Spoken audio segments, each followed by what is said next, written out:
Finally, how are you?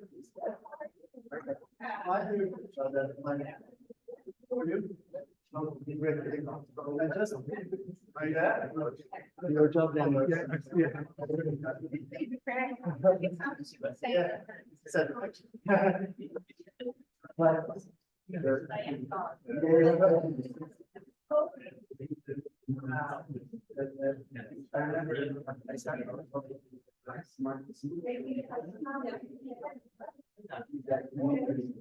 We were in that for, a long time, like I was expecting.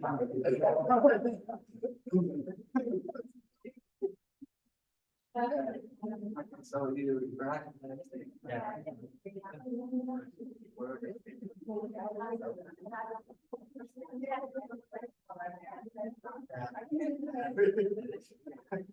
I'm sorry. Yeah. Thanks for that. Good morning. I apologize. We will wait a few more minutes so that the others will come. So we will not start at 8:30 exactly. In a few. I'll make my presentation.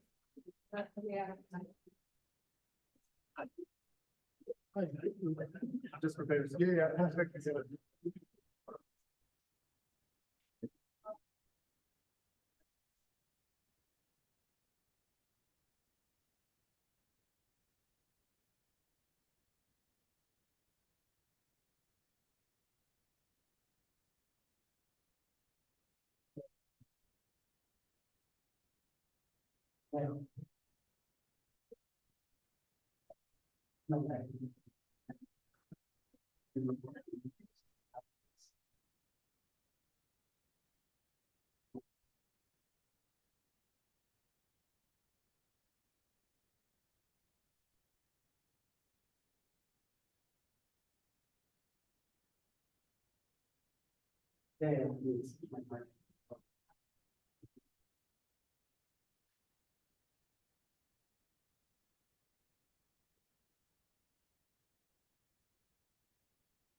Latest window.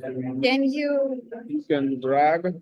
I said, just drag? Okay, Just this drag. one. All right. Okay, good. That's great. Start? Yeah.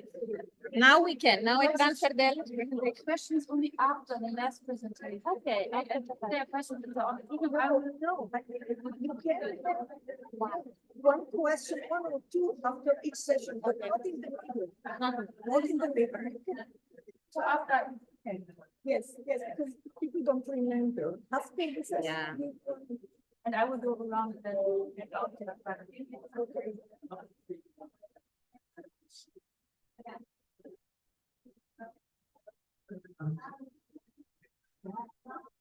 I just had an email. I won 1.2 million. You got an email? One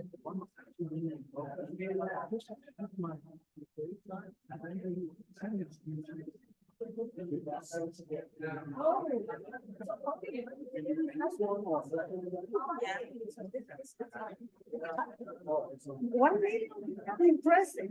They just found my email address. I have one. Good morning, everyone. Welcome to our conference. Please be seated. And we will start with our first symposium, Eleftheria, please.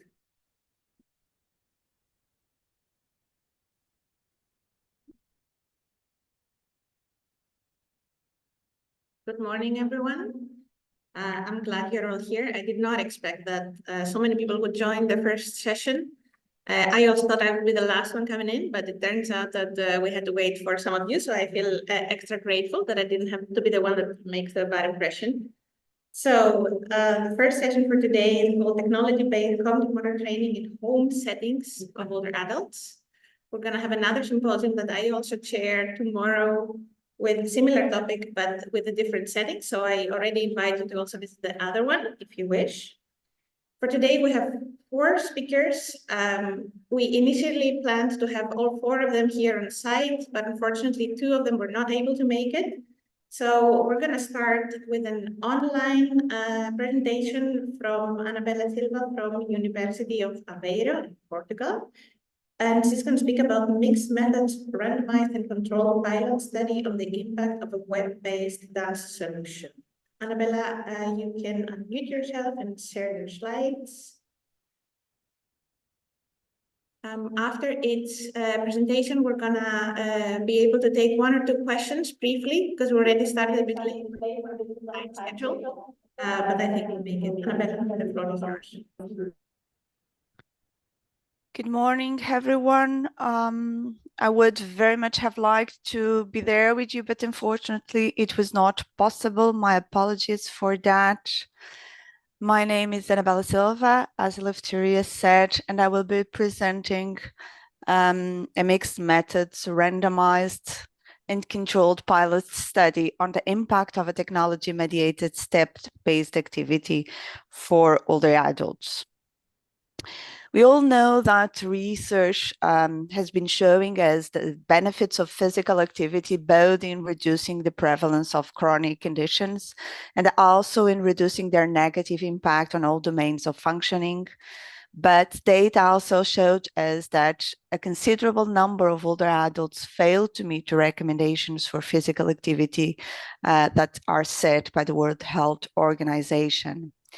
We believe that technology might constitute a means to promote physical activity by its innovative nature, and also the possibility to be used at home whenever the persons feel like using it. Technology also allows for the combination of physical and cognitive stimulation, which is also of particular relevance as cognitive impairment is also of concern at this age. For this reason, we planned to conduct this study that aimed primarily at investigating whether a technology-mediated step intervention would have an impact on physical functioning of community-dwelling older adults. Secondary aims were to assess whether the same intervention impacted cognitive functioning and psychosocial functioning, and we wanted also to explore the views of the participants towards the solution and the activity itself. Of course, our study was approved by the Ethics Committee and it was registered prior to the enrollment of the first participant. Inclusion criteria were individuals aged 60 years or older that lived independently in the community, that reported no cognitive impairment based on the results of a screening using the 6-item cognitive test. And we set additional inclusion criteria aimed at preventing any hazard while using the technology, namely no history of recent falls, no usual dizziness, no disease preventing exercise, and no walking at. Randomization was performed on a ratio of 1:1 and concealed until the baseline assessment was performed. Outcomes that we included in this study both and were assessed at both at baseline, pause intervention, and 3 months follow-up were gait velocity using the gait velocity test, balance using the functional reads test, and cognitive functioning using the trail making tests, both parts A and B. Then we had a set of outcomes that we used because they were this study was conducted under the umbrella of a European project, and there were a number of different pilot studies, and all of them had to have a common set of outcome measures, and for that reason, we also included psychosocial variables in the study. We wanted to know the thoughts of participants in terms of usability. So at the end of the intervention, we passed the system usability scale, and we called participants every week for 8 weeks to check on them and also check for adverse events. At the end of the intervention and for the intervention group, we conducted individual interviews asking participants to let us know how their experience using the technology was, whether they were able to easily integrate the technology into their daily routine, the strengths and weaknesses of the technology, and for those who did not use the technology or at least used it less than it was recommended, we wanted to explore the reasons for not using the digital solution. We had 2 groups. The control group did not receive any intervention. It was advised to just continue the usual activities. And the intervention group was given a stepping mat and access to the digital solution, which we call Dance Move. At the baseline, all participants received the link to have access to the solution and were trained in their session in a face-to-face session. And they were recommended to use it between 20 to 30 minutes for 8 weeks. Here you can see a few screenshots of the solution. It was a very easy to use solution with very clean, with a very clean interface. Dances and choreographies were grouped by difficulty level. Within each difficulty level, they had a number of different musics, and they could select whichever they want and ask us to include more musics that they wanted to listen to and to dance. And then they had the arrow screen. I have a video. You won't be able to listen to the music, but you hopefully will be able to see the lady using the mat. So whenever the arrow coming from the bottom of the screen crossed the top arrow, the lady had to step on the corresponding arrow in the mat.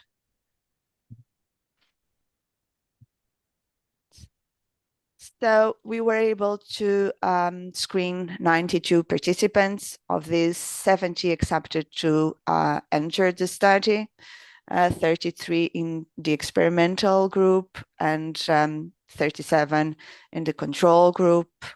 And they were assessed at pause intervention and at 3 months follow-up.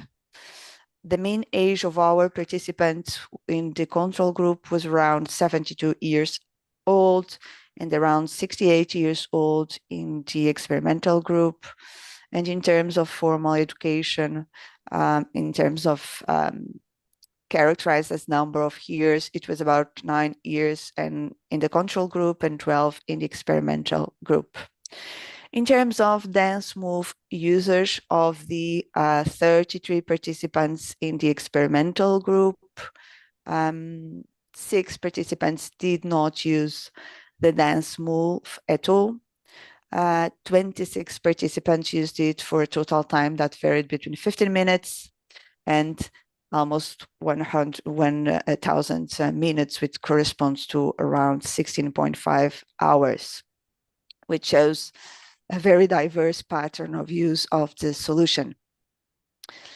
Of the 26 participants that used the dance move, 22 filled the system usability scaled, and the mean score was 91 points out of 100 with a minimum score of 80, which shows that they found the solution having high usability. In terms of the impact on the main variables of the study, we weren't able to find an effect for an interaction between group and time. We were only able to find an effect for time, for the functional reach test and for part A of the trail making test, which shows that the dance move did not significantly impacted any of the variables assessed, both in terms both physical and cognitive variables and also psychosocial variables.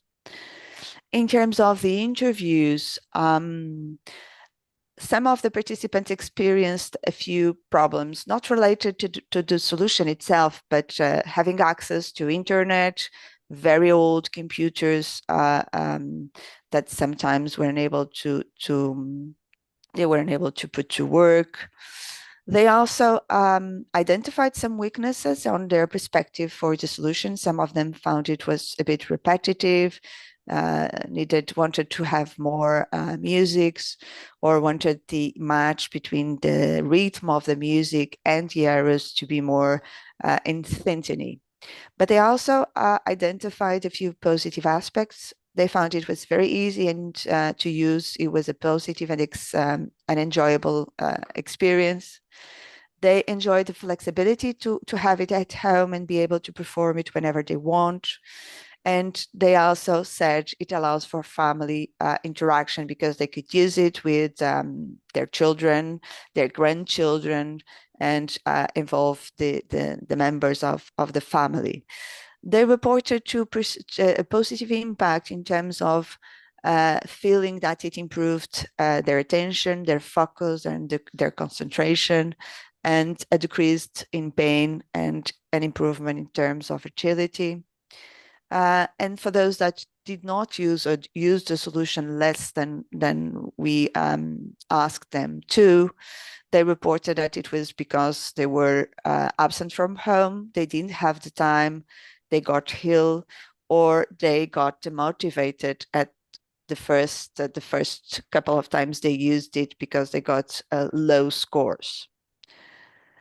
So our study found no significant difference between the group using the step-based digital solution for 8 weeks and the group that did not use it and continued their usual activities, suggesting that this activity performed in an uncontrolled environment has no impact on healthy community dwelling older adults.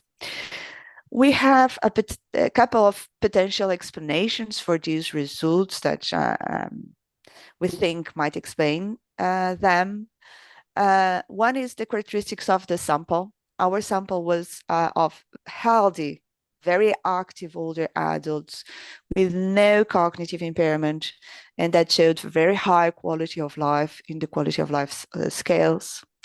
And in addition, the low use of the dance move might also explain these results. When we compare our findings with the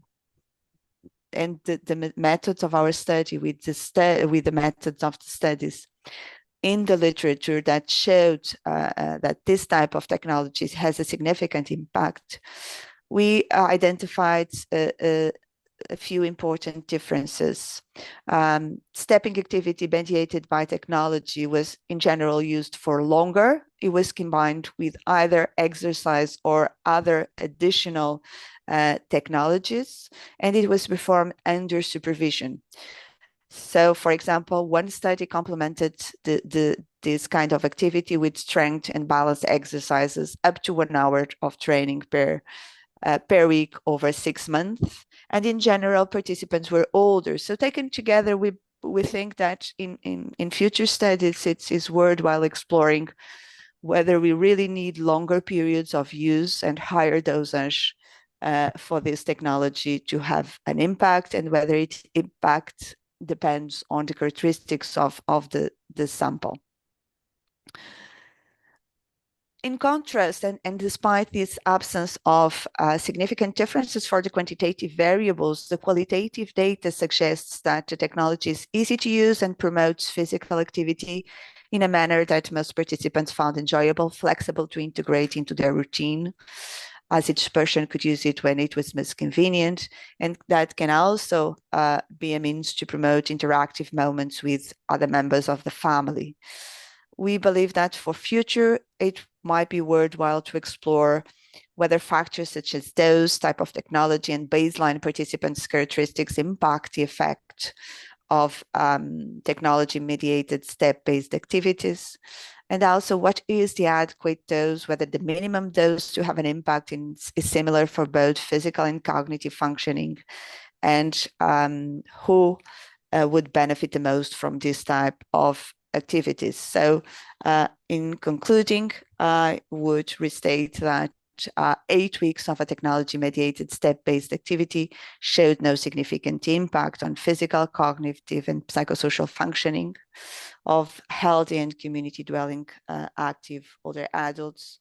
However, the activity demonstrated the potential to be performed at home without direct supervision and no adverse events. So it could therefore be a means of complementing other types of interventions, both in phase or guided by technology.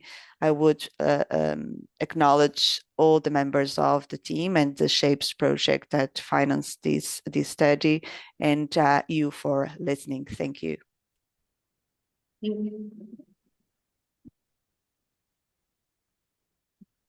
Thank you, Annabella, a lot for the presentation. I can tell you already now that Annabella gave away pretty much everything that I had to say later in my presentation. It is two studies that can be as similar as they can be, being in two countries and fully independent from each other. So, but that really confirms, I'll think also your results. You'll hear about it later. Now we have time for maybe 1 or 2 questions, but also very shortly, if one has.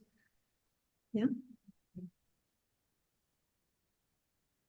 Hello, good morning, everybody. I'm fine, Annabella. Thank you for your presentation. However, I have 2 questions. The first one is that, do you think the age differences between the groups, I think it was 5 years age differences between the groups, this condition that affect your results for? And another one, you already used the just functional reach test, which is the static balance test.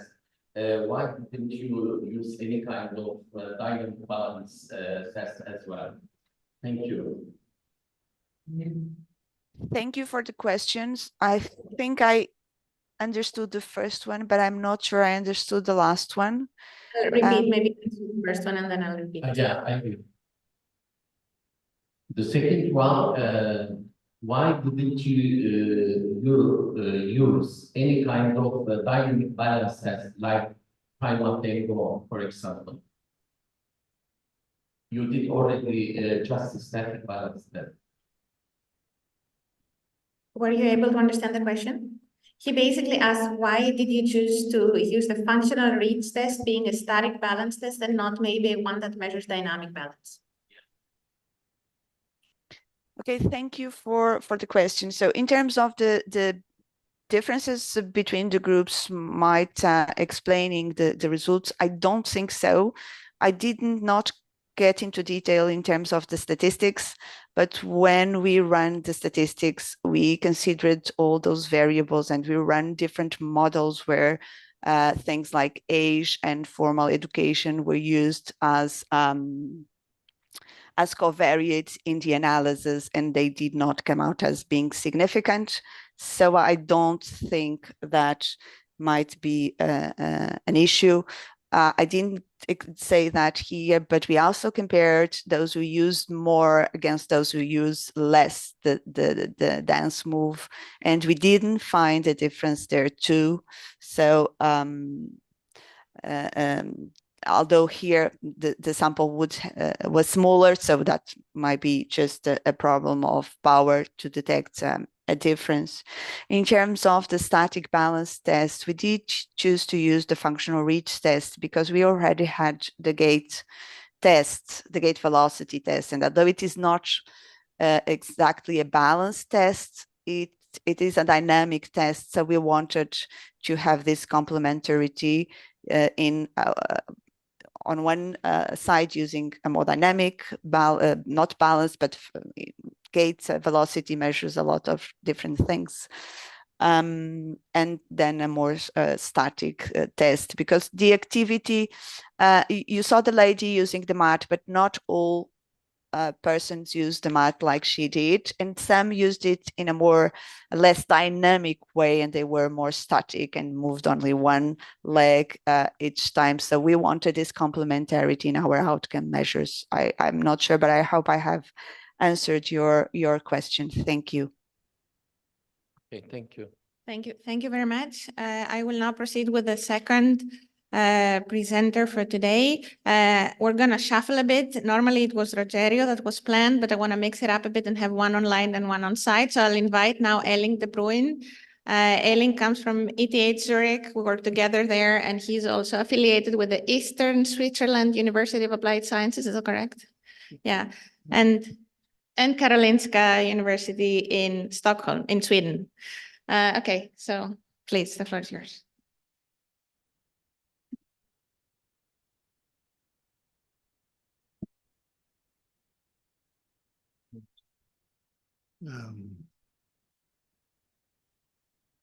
It should be on the external file. Where did you put it? On the desktop? It should be on the desktop. This one? Yeah, exactly. Okay. First of all, I would like to thank Elftria for inviting me, having me here. I will basically present some really fresh work. It mainly comes from the PhD work of Patrick Manse, who is here as a second author, but actually he's the one who's to blame for all the work and also should take all the credits for the work. He just defended his PhD on Tuesday, so it's really fresh what I will be presenting here. What we did, it was based on certain assumptions, and it's important that we just have a quick look into these assumptions. Normally, if we do training interventions with older people, then we focus on symptoms that appear. And if we think about older adults, we have many older adults that are prone to falling, and then this symptom is taken to develop and design training programs against fall events. And then other seniors have problems with balance, and then we focus on this symptom and we do a balance training program. Third group might suffer from sarcopenia, and then we develop a strength training program which confronts sarcopenia and fights against sarcopenia. On the other side of the spectrum, we have the basic research, the scientists that work in labs and focus on cell functioning, and they look into scales, what individual cells do when you add some substances to them and how they communicate with each other. But in actual fact, if you look what happens into aging, you should look into the middle part of this graph, because if you look in what explains physical frailty, there's a theory that this is just a breakdown of homeostasis in the body, and this might cause different symptoms to appear, depending on the physiological system that is most impaired while this homeostasis is degrading. And if we look into physical frailty, there are three systems that are responsible for this breakdown of homeostasis, of which only one is related to conventional strength training or aerobic types of training. It's the musculoskeletal system. But what is most important is that we also have a breakdown of the stress response system, and we have impairments of the metabolic system. And consequently, if we would like to design preventive programs for older adults, then we should not only focus on the usual suspects of strength training, balance training, etc., but we should try to focus on homeostasis. So that's the point of departure that we took to develop a training program against cognitive decline and people with mild neurocognitive disorder, because basically this holds true for a cognitive breakdown as well. There are theories that say it's just a breakdown of homeostatic status. And then if we consider training, then we should try to use the stress and tissue adaptation responses to stress of the human body, but by not only adding a physical stress level to training, but also adding a cognitive stress level to training and adding a training for the stress response system. And if we do that, we basically would make stress levels that maintain homeostasis at the same level, or even try to improve this homeostatic level in the body. So far about the assumptions. Based on that, we designed a structured training program, because we see that in many interventions, people take off-the-shelf intervention approaches that exist, and there are commercial companies that, for example, sell these step mats. But the content of the training is not adapted to the purposes and the goals that we aim for. And then we are surprised that we don't get any effects from exergaming or training interventions, but basically that boils down to the fact that we didn't perform or design a training with this hardware that we use. So we can take off-the-shelf hardware, but we have to design the software, meaning the training ourselves. What Patrick did was that he divided his training into 3 consecutive sequences of events that had a specific training focus. And the first was always a 3-minute block of facilitation. There we let people do physical exercises, but you could also see this as a kind of warming up. And then consequently, during this facilitation period, he integrates more and more cognitive challenges in the physical tasks that people were expected to perform. And then this was followed by a second block of 3 minutes in which the training was more or less cognitively demanding for these people while being physically active at the same time.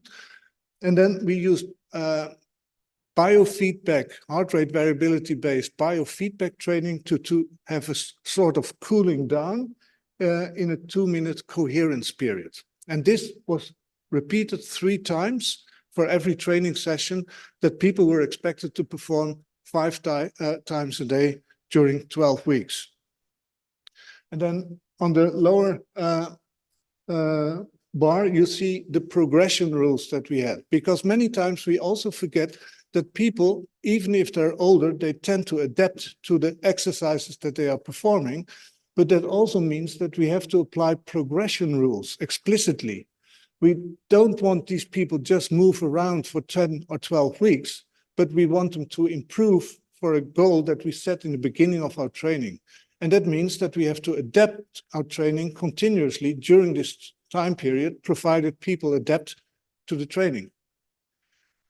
So another very important aspect which Patrick considered is that people should do something that they want to do. So before we went to a randomized controlled trial, Patrick went to a phase of contextual research. So he went into the literature and did a literature search about what was needed theoretically regarding training content. But then he also talked with people with mild neurocognitive disorder themselves and asked them what they would value to do and what they would like to do. And because most of these people get either professional treatment by nurses or physical therapists, or they are taken care of by close family members, he added a group of experts, people that have experience working or living with people with mild neurocognitive disorders, and asked them what they think these people could and would like to do. Based on that, he developed a set of design and implementation requirements, and then went into an iterative approach of doing testing and developing of a solution that he thinks would work in these older people. And this took a lot of time. Actually, this was 2 years of his PhD, this iterative process of developing a program that people really independently could use. And then at the end, we ended up with a randomized controlled trial, which I now basically will present. In the beginning, people were doing cognitive tasks. You see, it was during Corona times, partly. People did a walking assessment, gait assessment, and they were put in an MRI. Unfortunately, I cannot tell about the MRI. Then people learned to do the setup of the exercises independently, so that we could withdraw and would still know they were able to independently perform the training. These are the breathing exercises, examples. And then after 12 weeks, people came back, repeated their tests, and then we individually discussed the results with each individual, because these people want to know, did I improve? Did I remain stable? Or were there some things worsening in my status? And then we did the evaluation. Well, the effects of the intervention was rather positive. If we look into the training group, we saw a 6.6% improvement in global cognitive performance, whereas the control group deteriorated during the same time. And this control group was performing usual care. If we look into the statistical power, it is highly significant, but it's not only highly significant, it has a very large effect size. And we did a priori power analysis to decide how many people would we need in this RCT to have enough power for eventual tests to be credible. But we also did a post hoc analysis, and we had a fully powered intervention for this outcome. Then we also divided these people in responders and non-responders. So we looked into a clinically meaningful change in the outcomes that we measured to decide whether an individual was improving, staying stable, or deteriorating. And we saw that we had 55% responders in the intervention group, and we had 23% of responders in the control group. I come back to that value afterwards. Then we also saw improvements in immediate verbal recall and delayed verbal recall, also with large effect sizes and statistically significant. We didn't see any changes, and that's similar to the presenter before me, in all the other outcomes, like physical activity, instrumental activities of daily living, gait speed, trail making test B, heart rate variability, and quality of life. But that was probably because we didn't focus our training on these aspects, and we also had high functioning people regarding these physical functions. So this was the first project to examine the effectiveness of combining exergame-based motor cognitive training with heart rate variability biofeedback, and this makes comparisons with literature limited. We saw that there was an effect of our intervention, and this is contrary to what is reported in many systematic reviews, where you see that exergaming in the red bar actually doesn't have an effect on outcomes in people if you use exergaming. And we think that has to do with the individually prescribed training content, as opposed to other people that just use these systems and let people move, but there's no training underlying these movements. And we think it needs rigorous methodology before you start training with these older adults when you want to use technology, because you have to develop the software, the training software, if you want so yourself, before you use the hardware on these populations. And we probably also see positive synergistic effects by combining the physical cognitive training in relation with heart rate variability biofeedback training, which has a focus on the nervus vagus. What we do with heart rate variability biofeedback training is actually training the nervus vagus, and then we improve the central autonomic nervous system, which then increases homeostasis in people. It increases self-regulation capacities, and it is also known to improve cognitive performance. And then you have a loop, feedback loop to the central autonomic system again. Baseline performance of our individuals was very high regarding the physical aspects, and that explains why we didn't see any changes in these outcomes, but that doesn't mean that the training was not working. The training was not developed for these outcomes. So we now need confirmatory randomized controlled trials to see whether this really can be scaled up and be provided on a large society level. We also want to know about near and far transfer effects. We want to compare training with active comparators, and we want to see whether we can use brain IT to further improve this green line that we see. You saw that in our control group, 23 people were responders, but this is normal. This is what we could expect, because if people get a diagnosis of mild neurocognitive disorder, we know that around 20% have spontaneous remission to normal functioning again. So it's not a one way that they will all develop dementia eventually, but some will spontaneously reverse to normal cognitive functioning again. But we want to know whether brain IT can add to this percentage. And as we have seen in our trial, it should be able to do so. So thank you for your attention.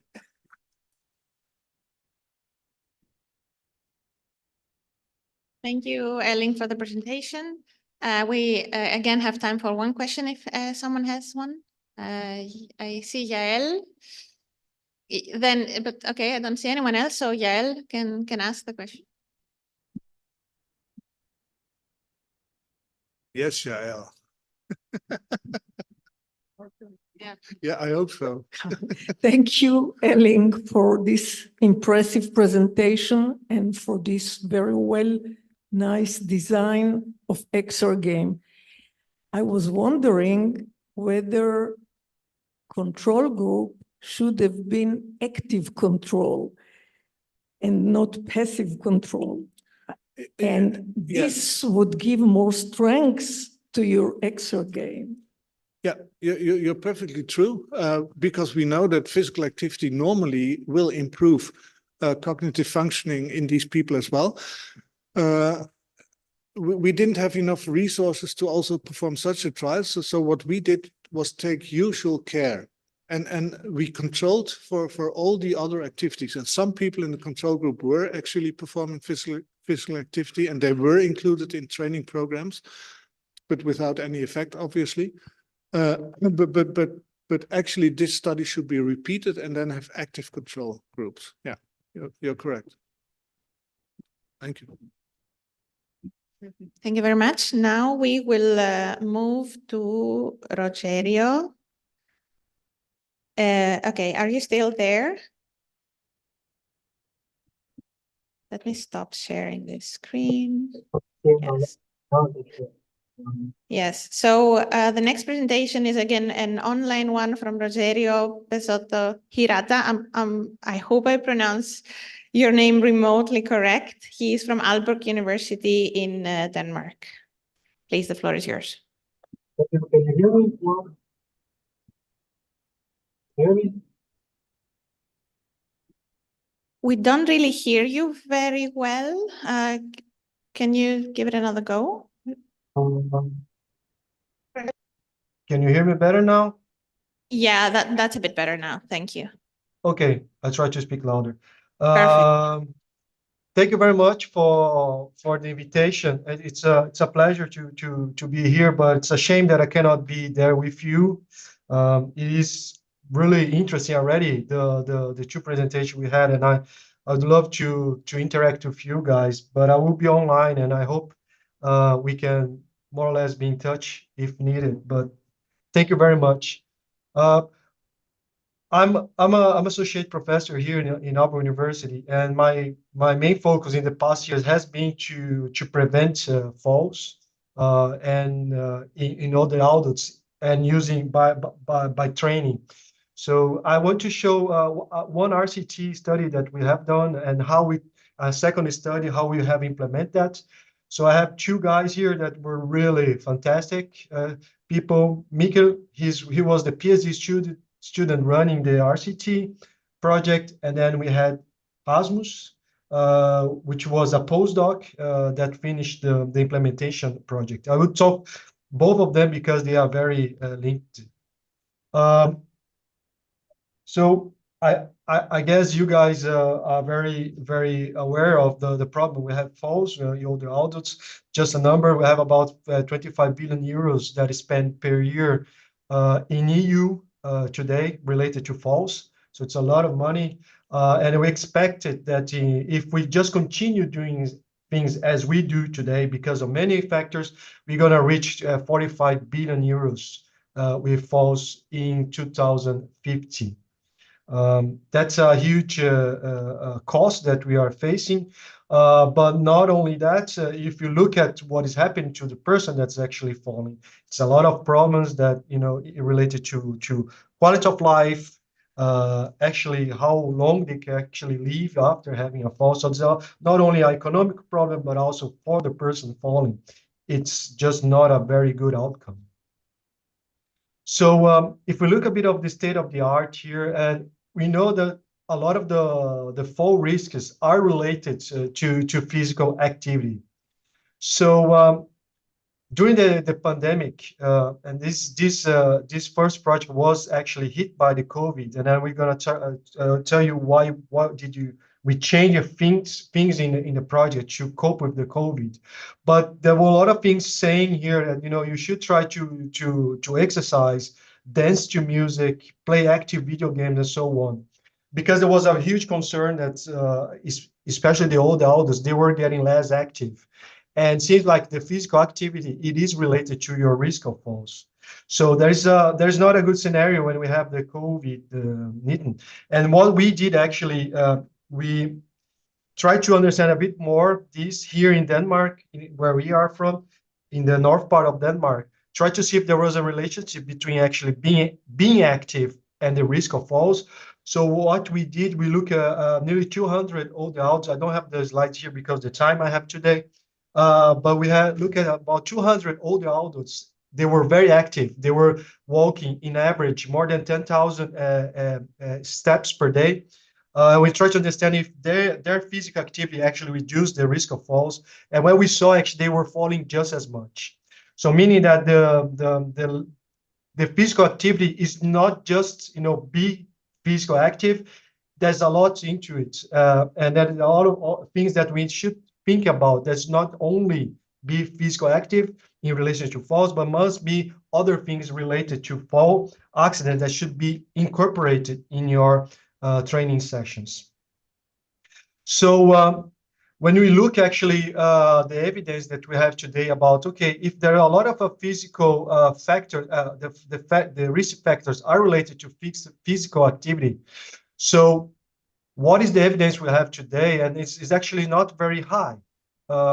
It's only 23% reduce in risk if you look at the evidence that try to incorporate training to older adults. So it seems like that's again, something is not matching here, because the risks are related to physical training, being physical active, but nevertheless, what we are providing today to the society, to the old adults, the trainings are not very good anyways, because they are only reducing 23%. So we try to do RCT with a new way of looking at this training, and that was inspired by this paper where all the recommendations for training and falls in all the adults came out.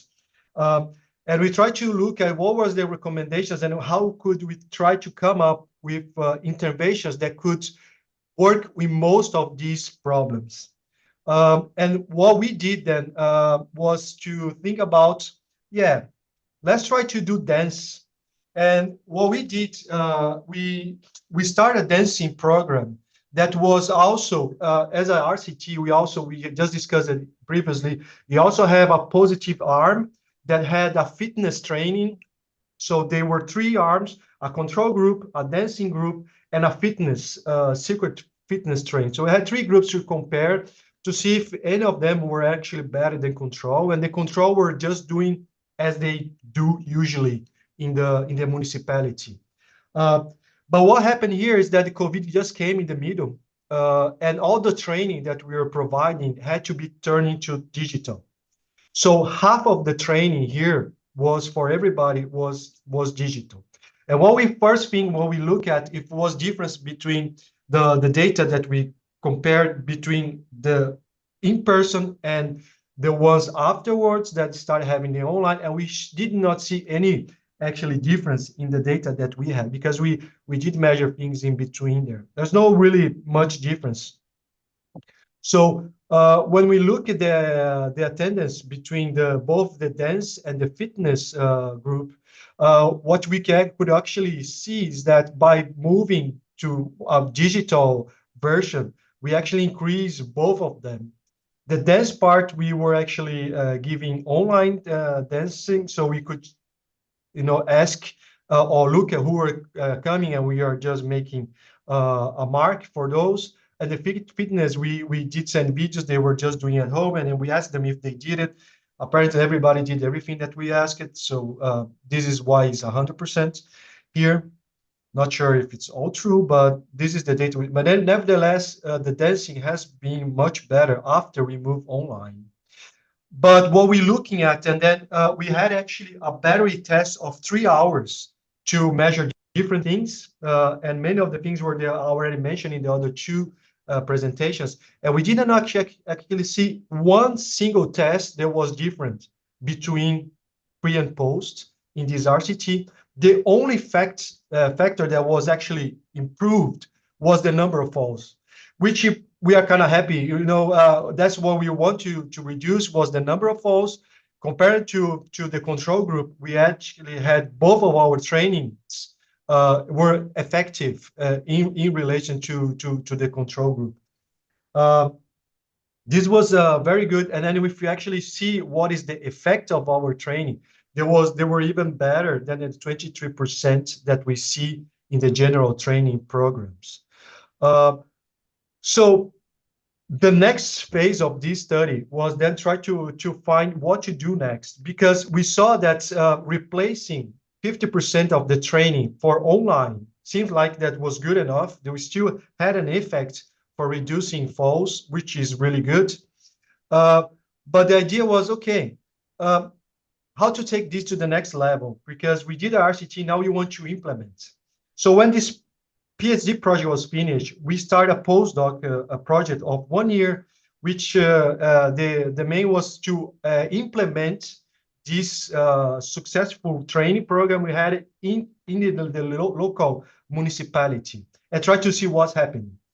But in this, of course, it's not an RCT anymore. Now we are just implementing and try to see, what would be to have a nearly full digital version of an intervention, of a dancing intervention that could try to reduce fall accidents. And now what we're also looking at was that when was not part of the first study to understand a bit of the mental health, but when we talked to the participants in those studies, we could see that those participating in dance, mentally health speaking, they were much better. They want to continue doing, and they were actually really mad that the project finished. They could not dance anymore in the project. So we had to find out solutions. So we went to moving together, where we did 45 videos, were all online and for free, that they could access all that. They're still there, available. And then we tried to see if those videos, it was online training, but it was still able to do offline. if they were reducing anything in relation to postural stability. And we had a series again of battery tests, questionnaires, but what was very interesting as that we actually included interviews. So it was a mixed methods study here that we want to understand now what they were saying, what they were feeling, and their perceptions. What we saw, generally speaking here, I'm not going to go in details, I don't have much time, but we saw they were getting stronger in the arms, and that was a very interesting finding because we actually work a lot of the arms in the dance, better cardiovascular function, and better flexibility. When we look at the dynamic and postural stability and we use the mini best test here, they were actually better. So there was also many factors related to Fox and they were better. But when we asked them in their interviews, they were showing that their feelings about their own health and well-being was also improved. So it was not on the physical part, but the mental part was also very good. My last slide here. So the digital dancing intervention was also successfully implemented in the municipality, improved different factors related to falls. But now the next step that we're looking at here is that even though we talk here in this symposium, here in this conference, about very much about digital health, what I think we need to discuss also is that even though is helping, is actually excluding a lot of people. Because what about those that do not have access to those alternatives? Here in Denmark, we are very digital. The older autos, they're very good at using it. But what to do with those that do not have that access and still falling and need assistance? So that's it. This is my contact, and I'm happy to keep in touch with you and answer any questions if you have here. Thank you very much.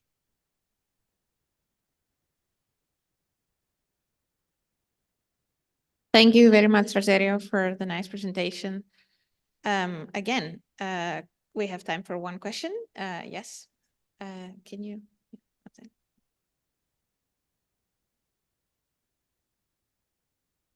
Thank you very much. I'm Shaya from Saudi Arabia. I like that when participants finished the training, they were not happy and want to continue, and you create the moving together. So this is very good. I have three quick question or just point, because we are planning for the same training intervention. So what do you think if we replace dancing with Tai Chi? What's your opinion?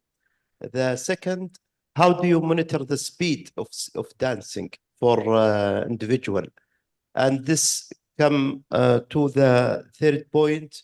What if we do the Zoom group training? Will it be better than individual training?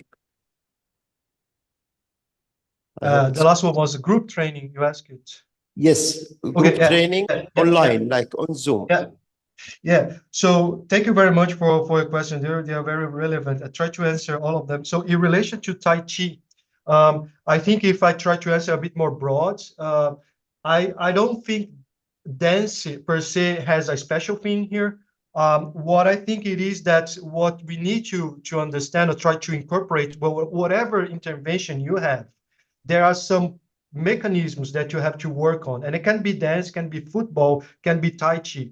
And what we did was we did sort of a reverse engineering, try to understand those papers that had all the systematic review and try to understand what did work well in the previous paper and try to translate that to tangible mechanisms and incorporate that on dance. So I think, yes, the Tai Chi, there's a lot of research showing that it is good not only for falls, but also for other mental related problems. So that could be really good as long as I believe that, you know, the mechanisms are somehow in the process. The speed of dancing, well, we try to, because it was, even though it was online, they were able to turn on their camera. So we try to adapt. So not the teacher was trying to adapt to that. So the speed was very slow to start, and it was in the end of the training they were actually dancing really well, and it was very amazing to see that were all the adults that could not dance and they're doing things very slow, and to the end they were just dancing salsa. We are doing salsa, and more modern dance, and they were doing really like, that was very cool. They were dancing salsa like, people that you see in the streets dancing. Was really good. In relation to the group, that's another thing that if you look at the recommendations, they say that there was an indication that group exercise for falls are more effective, and there could be many different reasons for that. Not going to go into that. So it seems like that there is more effective. And then what we try to see is like, what is the definition of group? Is because now we are moving to this digital area. Is that group being online together? Is that also the same effect? And seems like that, online group seems to also work. So I think the group effect is very important because some of the social aspects is also relevant for falls accident. It should be somehow incorporated, which you will have also in the Tai Chi if you do also think about those things. Yeah, I think I hope I answer your questions. Thank you very much. He nodded, so he's satisfied. Thank you. Otherwise, please reach me out. Yeah, otherwise we would invite you here to come and defend yourself in person. No, I'm kidding. We have to do that. You can now stop sharing your screen. I'll start sharing my slides. Guys, I was saving the best presentation for last. This is mine. Prepare to be amazed. What did I do? Oh, yeah. People at home also need to see the slides. All right, good. So I plan to be very brief also because we heard a lot and a lot that is already similar. But to start with, I too shamelessly use material from my PhD student. And because I am the worst person in the world, I also did not acknowledge her. Her name is Julia Scheinse. I also would have liked to put a photo of her. It's really her work mostly, but I forgot to do that this morning. Yeah, and as Elling said, this is really work that comes from our lab at ETH Zurich, again, from a PhD student. The difference is that Elling's student already defended his thesis. So the slides that he presented were more mature. My student defends in a couple of weeks. So the slides are a little bit less organized, so to say, but that's also my fault. Did I do something wrong? No, right? No, he did. Good.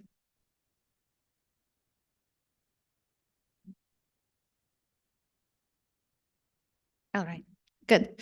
So I'll skip the information about how our population ages and how physical and cognitive functioning becomes worse as we age. What I want to say to start with is that we know that in certain countries, we have limited access and continuity of rehabilitation, not only geriatric, also other types of rehabilitation, but for this presentation, we'll focus on geriatric. And we also have limited resources, like financial and personnel resources. So, okay. And so this hinders full recovery. Okay. Sorry about that. Give you time to breathe to digest this important information that I just said. Are you done? Okay, good. All right. So in this project that I will present, we thought to apply exergame-based telerehabilitation as a possible solution to address what I just said.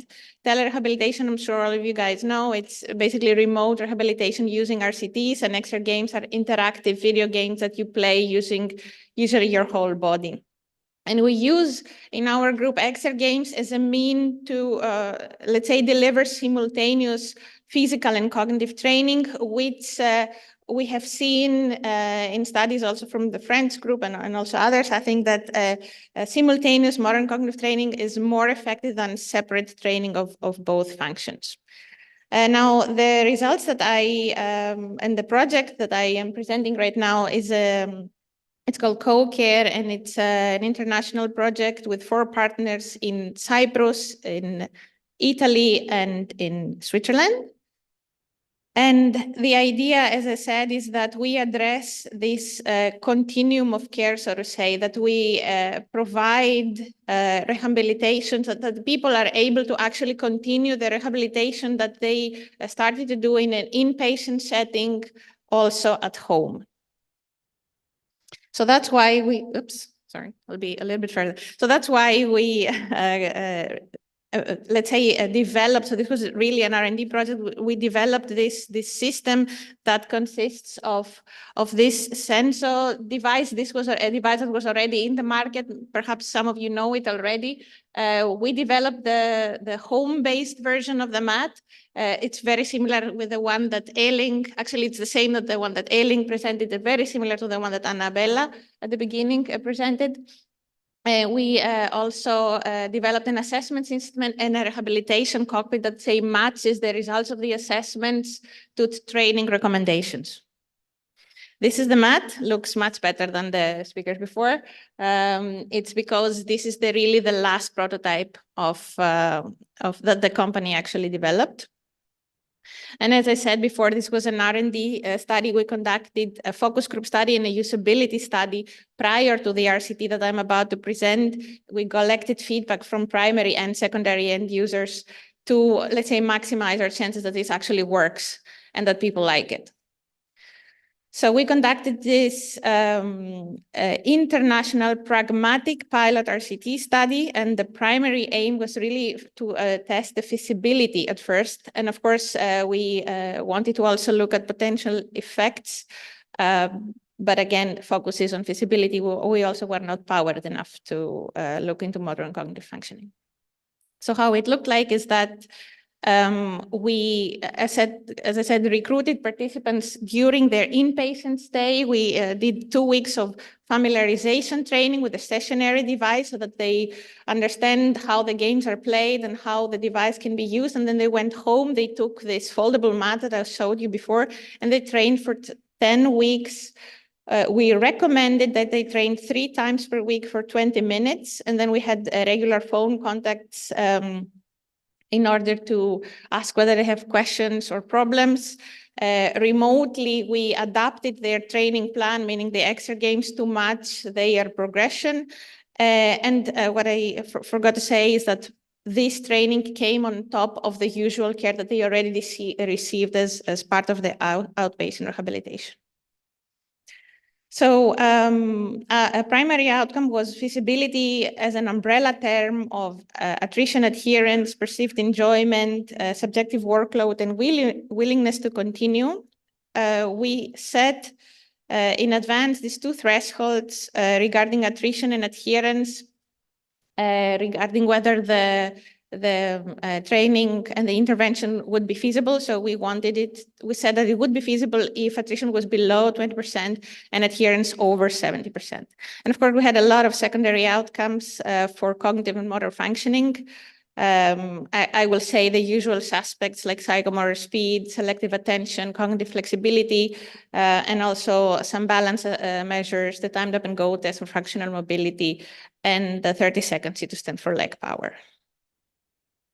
Now, in the study, we had 127 older adults, a bit more female than male.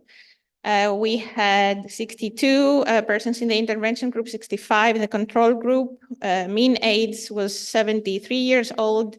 They were actually cognitively very fit, I would say, with an average of 28 at the mini mental state examination, also quite educated, and they had no severe physical, cognitive, and psychological limitations, which is the teaser about what's to come in terms of the results. I think we also heard it from Annabella.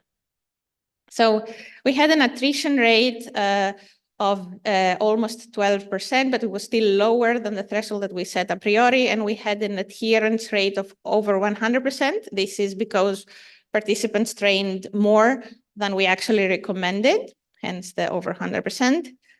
Yeah, for the sake of time, I can skip this one. I'll show you this graph, which shows the adherence over time. As I said, they trained for 10 weeks.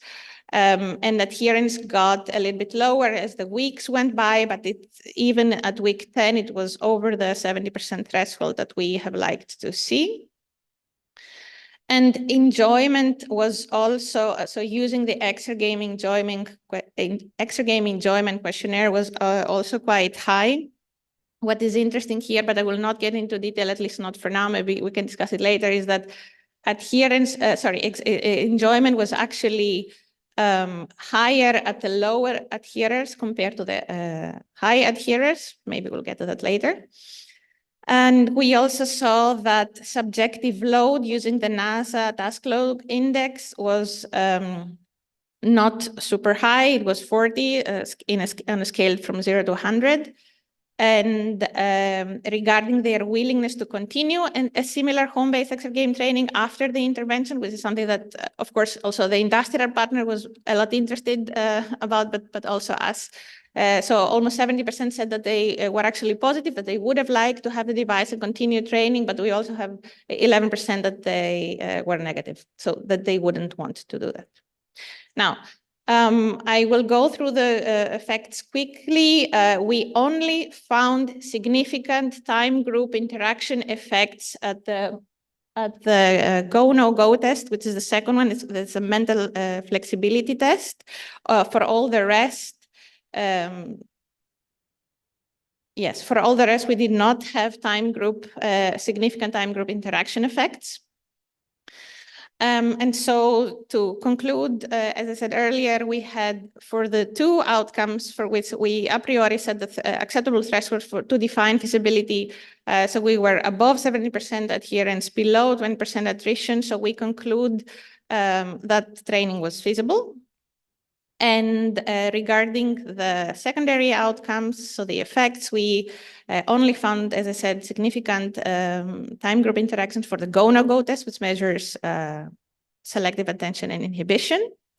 Before I said cognitive flexibility, that was correct. Go-no-go test is selective attention and inhibition. So this is the only effects that we found.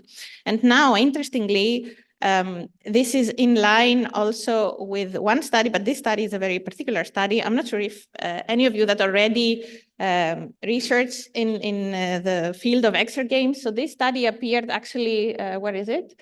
It's very fresh. It appeared a few weeks ago. It's from the group of Stephen Lord from the Neuroscience Research Australia, and it appeared in Nature Medicine. It was a very large RCT study that had a very, very similar intervention program like ours, like the one from Annabella, like the one from A-Link. And they too did not find, and they trained, I think they had 700 participants, if I'm not mistaken. They trained for a similar period of time. They too did not find significant effects in motor and cognitive functioning. What they found is just like Rogerio found in his first study, I think only significant reduction in the number of falls, which is not to underestimate. Like this is maybe ultimately what we want, but again, we didn't see also their effects on the single motor and cognitive outcomes. I will skip this one. Yeah, so as I said earlier, we may have found high feasibility and safety, so we had also no adverse events for our training program, but training load must be increased. Of course, we also had participants with very high baseline values. I think this is a bias that we always try to overcome, but never really manage. Of course, we need more games and also more challenging games for such populations. Otherwise, I think it's safe to say that we can conclude that from such type of training, you really have to have frail persons. And then the other question is, okay, how much can frail persons actually use the technology? But yeah. So to conclude, I would like to acknowledge our funders. Of course, as I said, it was an EU project funded from AAL and the single national funders in the 3 countries that I just said. But also, just before I stop speaking, I also would like to say that we do plan to follow up and look into the real effects of this study. So in a randomized control trial, not a pilot RCT, we did get money to do that together with Uros. I'm not sure where he was here before, I'm not sure. Yeah, with Uros and our partners from Milano. So I hope in the next EGRAPA conference, I get to tell you a little bit more about the, or let's say present more positive effects. So thank you very much. I'll take one question now if you have one.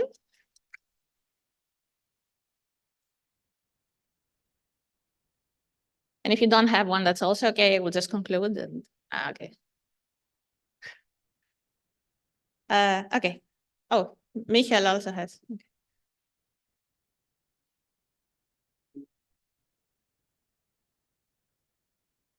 Thank you too. How dare you at the Thank head you. of the action? Thank you, Eleftheria, for the presentation. Maybe I did not get the point right, but you did a feasibility study, so it's feasible. Yes. Now someone gives you money for the main study, Yes. but if you Allowed. don't have a queue that you find significant effects already here, Mhm. why do you do the main study? Yeah. So, or did you tell something that I may have missed what you want to improve? Yes. So it's two things. First of all, for the RCT study that we plan to do, we do plan to have enough power to detect significant effects in the motor and cognitive assessments. This study was not powered enough to do that, hence the focus on feasibility. And then the other thing that we would like to do is that really set a clear inclusion criteria that we avoid recruiting at the end fit older adults and possibly include only persons that have some sort of frailty measure. For example, low gait speed or someone that the recurrent fallers. Uros and I have a lot to do in the next months to try to design and find the best solution to go about it. Yeah. Yes, of course you can ask the co-chair, of course. Thank you, Eleftheria, for great presentation and an interesting study. I will ask question not scientific, but more practical, because I did more or less the same program. Exercise should be demanding, especially balance exercise.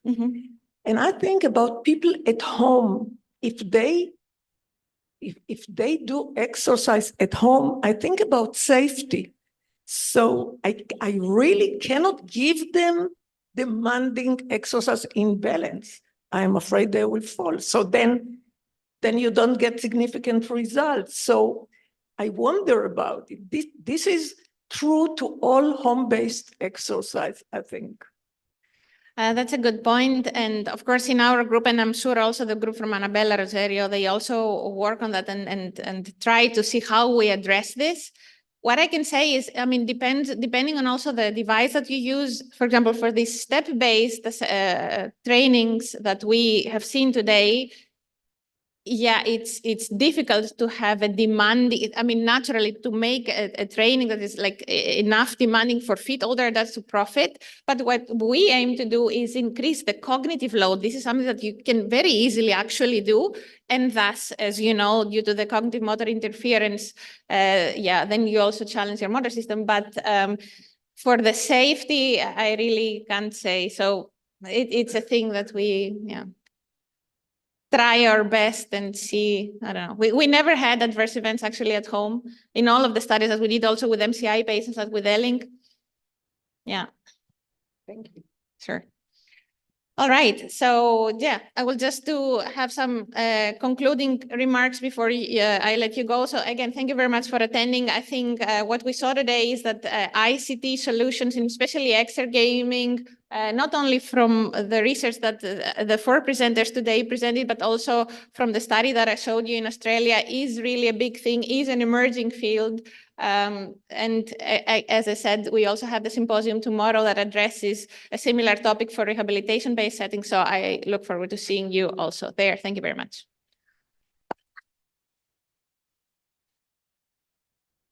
Thank you very much, Eleftheria and team. So now we will go into the coffee break, which takes place here in the ground floor. And we start at 10:15 here all together. Thank you very much.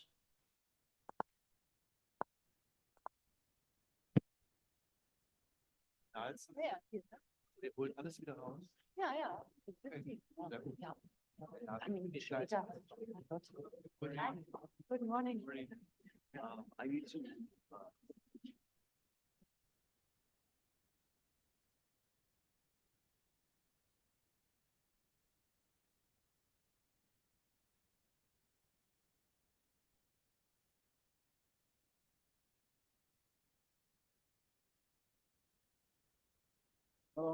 I am Kurt Erickson, and the keynote speaker comes up.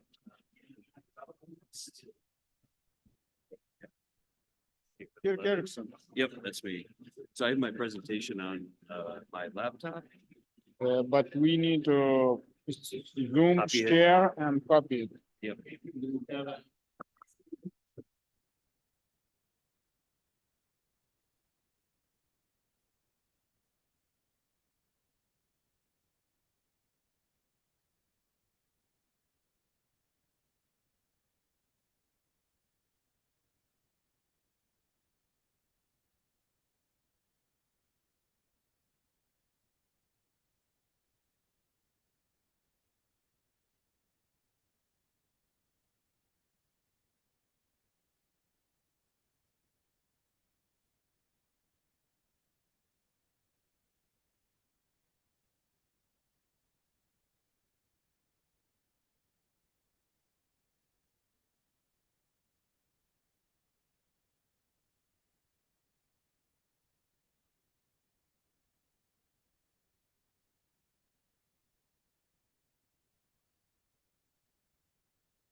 Check one.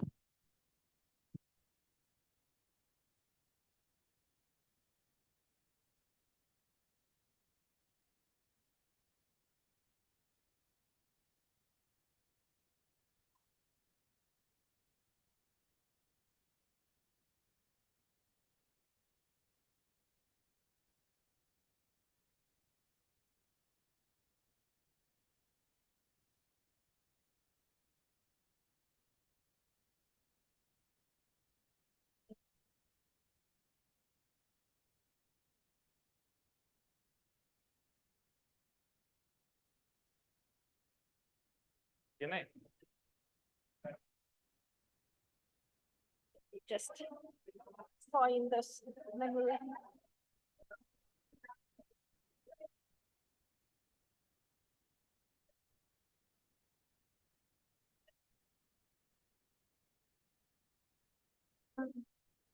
Yeah, so I open that.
Yeah. You got it in the email. And I got it all now that unfortunately I have to tomorrow and there was then I have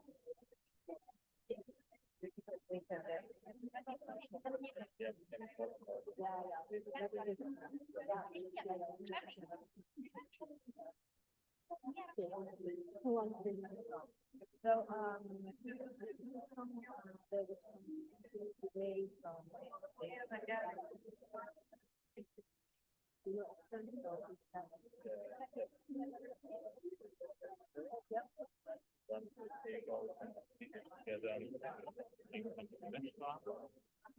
At the same time, they could be visitor and represented, but download the tour in the whole town. yeah. The conference day tomorrow. Yeah, but okay, just because I wasn't. Okay, so I think I will. What about it? What about it? You can get out together. Actually, yeah, right. Thank you.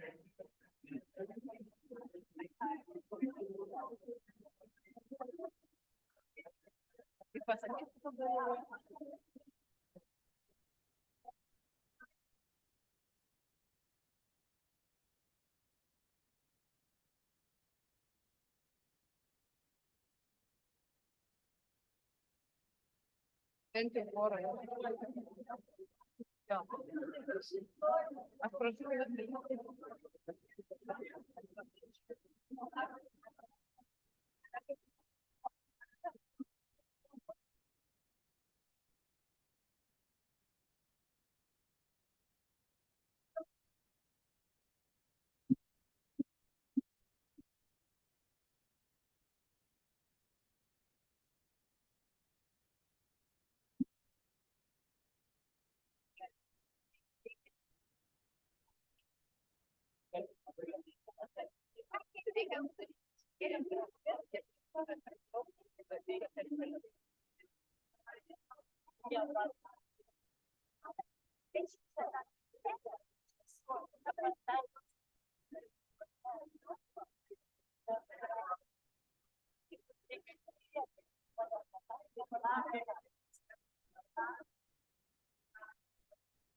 Galim pradėti.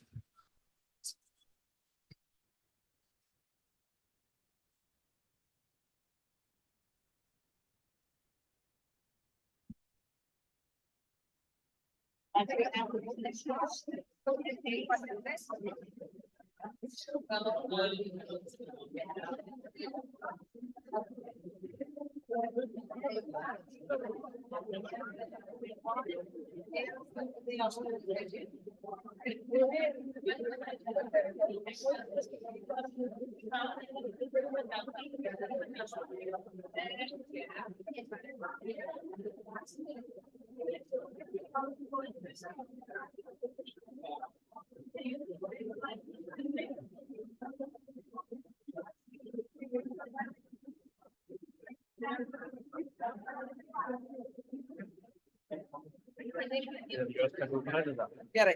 Ir kai jos pradės, kai jos baigs, aš pradėsiu kalbėti.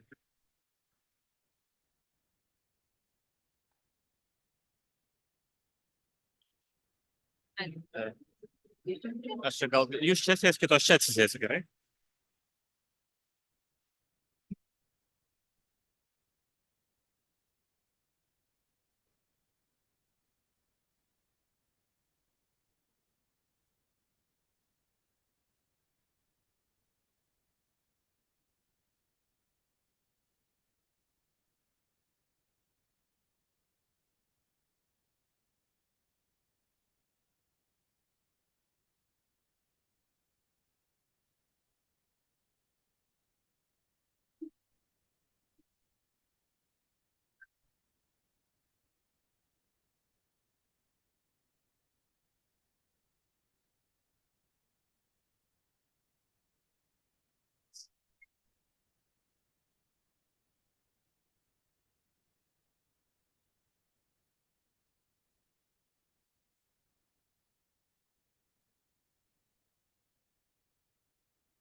Wow.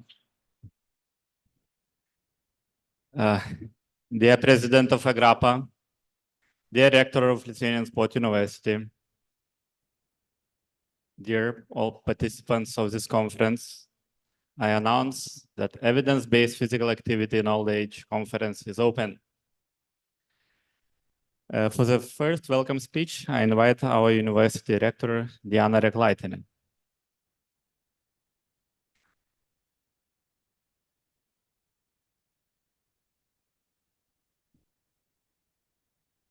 Dear researchers, dear academicians, colleagues, students, and all the guests, welcome you all in this conference, Evidence-Based Physical Activity in Old Age, held in our Lithuanian Sport University. First of all, I want to thank our ladies. Thank you very much. You raised my mood, I think, for all of us. Thank you so much. It was very, very nice to see you on your stage.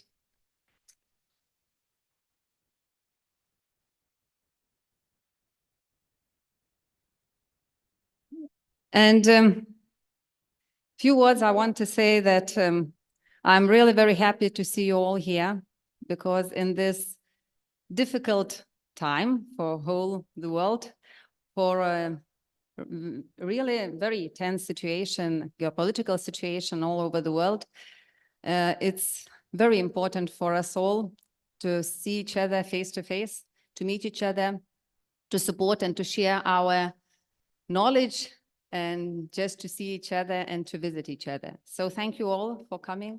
Some of you came really a long way to Lithuania. I hope you will enjoy staying here, and hope that we all will have really very wonderful time together. Especially I want to thank to the initiators and main organizers of this conference. So first of all, Professor Il Netz, thank you so much. Professor Michael Branch and Professor Nerijus Masiulis, the head of organizing committee from Lithuania Sport University, and also want to thank for all scientific and organizing committee members who really made a really great job to make this event happen.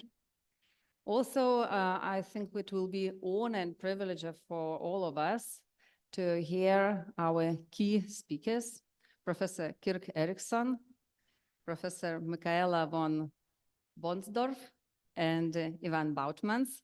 So thank you for coming to us.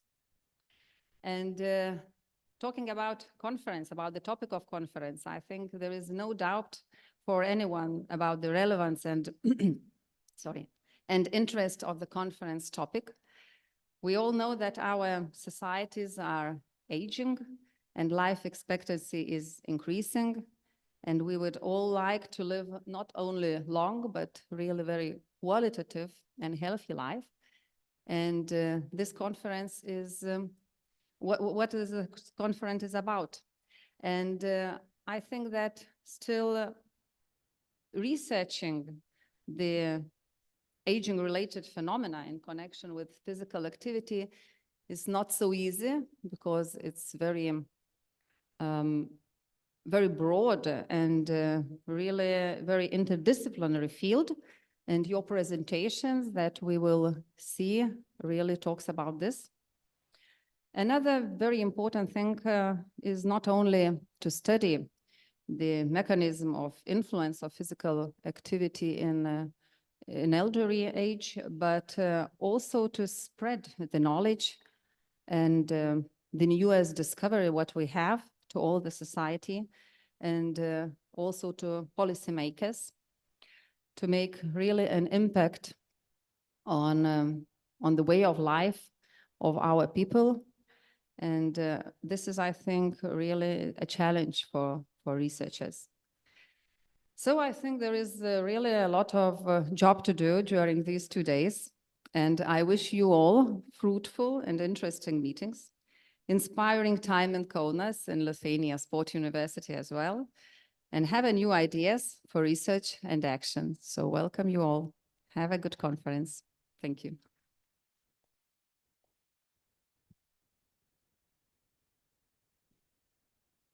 For the next welcome speech, I invite President of EGRAPA, Il Netz.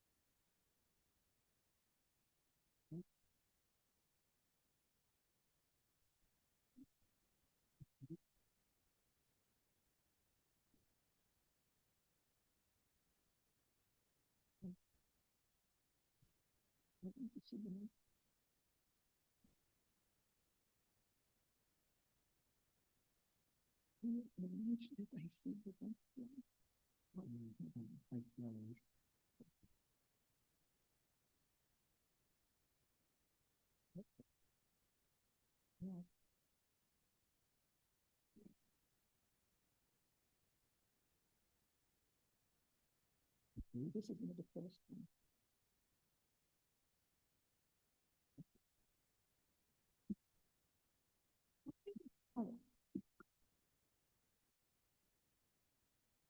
I'm delighted to welcome you all to this EGRAPA and PhysAgeNet Conference 2024 on evidence-based physical activity in old age. EGRAPA is a non-profit organization which aims to promote research on physical activity and health in old age. Born in 1992, EGRAPA recognized the need for a European international scientific organization which would deal with physical activity in advanced age. One of the channels for promoting research on physical activity in old age is collaboration. And EGRAPA collaborates with many organizations. Some of them are scientific organizations, some of them are service organizations. In 2021, we had a conference with Krakow, with the Academy of Sport of Krakow. So we collaborated with them. And we have long-lasting collaboration with the University of Munster and the Lithuanian Sport University, just as this conference. But we also collaborate with service organizations under the umbrella of Erasmus+. And in that project, we develop exercise programs for different populations of older adults, such as Alzheimer's disease patients and frail elderly. So, but perhaps our most significant collaboration is with this cost action. I cannot think about a better driving force to promote research than the collaboration with the cost action, and the outcomes of this collaboration you will see in this conference. I take this opportunity to call you to join EGRAPA actively and to take some roles in connections with old age organizations, connections with the media, connections with other research societies, organizing future conferences, supporting young researchers, and applying for grants. You may know that EGRAPA has a journal, scientific journal, European Review of Aging and Physical Activity. I am happy that the editor-in-chief, I'm one of them, but Wibran, raise your hand. Here is Professor Wibran Zylstra. He is the editor-in-chief of that journal, and I am too. And the journal disseminates research on the biomedical and behavioral aspects of physical activity and aging. I invite you all to submit your work to EGRAPA. You know, we know already that physical activity is beneficial. Accumulated evidence implies that being physically active is far superior to other optimal aging facilities, yet this area of research faces challenges. And I divide the challenges to two levels. One level is practical issues, like heterogeneity aging process, heterogeneity in assessment tools, implementation of research results in the real world, unjustified inclusion-exclusion criteria, evidence-based guidelines of reporting exercise programs, assessment of technology-supported exercise programs, and we all deal with these topics here at the conference. But maybe another challenge, more challenging, is deep science. Advanced technology enables now to explore deep systems of mind-body. Our challenge in this conference is to unravel the mechanisms behind the benefits of physical activity and exercise behavior, the neurochemical, cellular, and molecular progresses influenced by various exercise regimes, including type, intensity, duration, and frequency. In simple words, we know it works, but we don't know how. So our scientific program for this conference includes research from both levels. We have 3 eminent scholars who will deliver central keynote speeches along with symposiums, oral sessions, and poster presentations. So I take the opportunity to thank Michael Brach, Ellen Bentledge, who just got her PhD 3 days ago, so now she's a doctor, to Nereus and LSU University for the great hospitality, to the scientific committee members, and to EGRAPA board, and thank you all for participating in this conference. We wish you all a pleasant and fruitful conference. Thank you.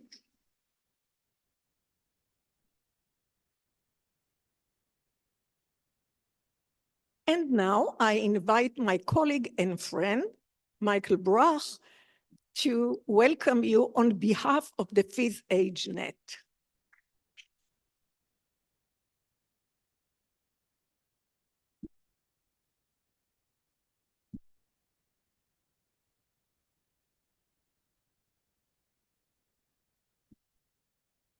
Yeah, thank you very much. Thanks for your nice words. And I also would like to welcome you to this conference. It has a close connection to the PhysAgeNet.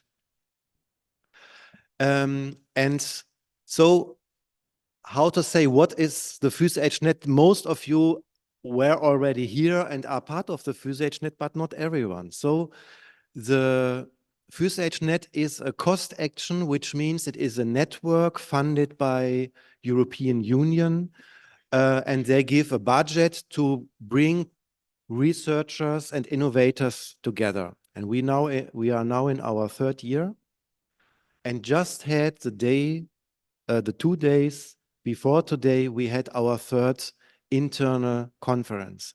And I would like to bring up one point to add to what has been already said, and that is relation. So, and Yael, you reminded us yesterday that the Lithuanian Sport University has contributed to the evolvement of this cost action with now more than 300 members from 45 countries. Because you invited a few people from the EGRAPA 8 years ago. It was in 2015 to a small symposium. So we gave our talks, and then we sat together and discussed about gaps in our field of science. And then the idea came up that the cost agency, the EU, would fund such networking programs where we can work on the science gaps. And so it took another 3 years to write the application, because it was a big step to think about it, whether we really would do this or not. So a long phase of thinking. And then, so it was a relation of these people and organizations. So the LSU, the EGRAPA, and of course some personal relationship. But then the next story I also would like to tell you. Then there was a meeting, not a symposium, but just a meeting of 4 or 5 people in Münster where we sat together. So Eiling de Bruyn, Oron Levin, Yael Netz, and myself, we were somehow brewing the idea of the PhysAgeNet and writing the proposal. Okay, and now we are some years later. So just to tell you or to remind ourselves that relation between single persons and also relation between organizations, so collaboration, is really important. And that is what FusAgeNet does. And the last point, I felt really a special atmosphere when we met 2 years ago, knowing each other, greeting each other. So, and you could really feel that there was a nice, friendly atmosphere, which is very important to do science together. So science, it's not only the objective, cold and distant work we have to be objective, but it also has a part of relation. And I think this conference will also help to build and to maintain this relation. And of course, the LSU has really a big contribution to it. And I want to thank you again, Director, dear Nereus, for all. Yes. Yeah. Thank you.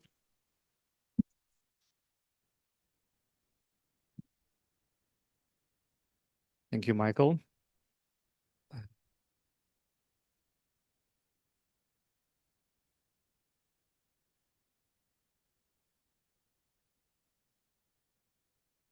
Well, for the local organizers, it's very important that you could feel comfortable and happy.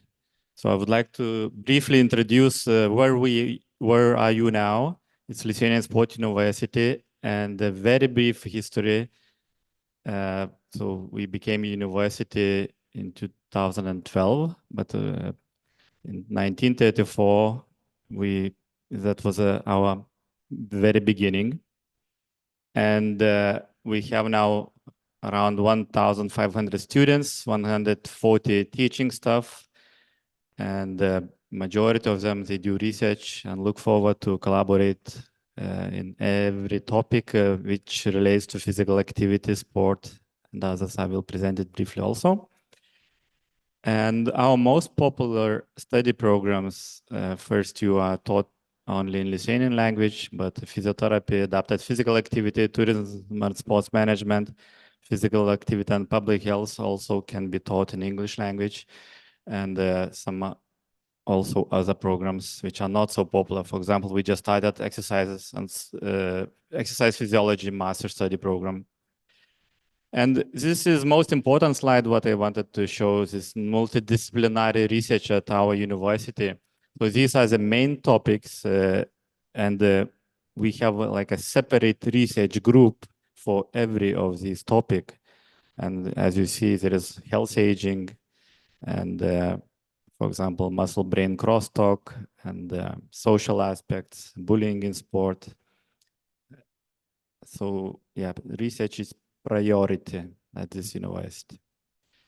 And we are very happy also about one of the interesting projects. We have a portable lab.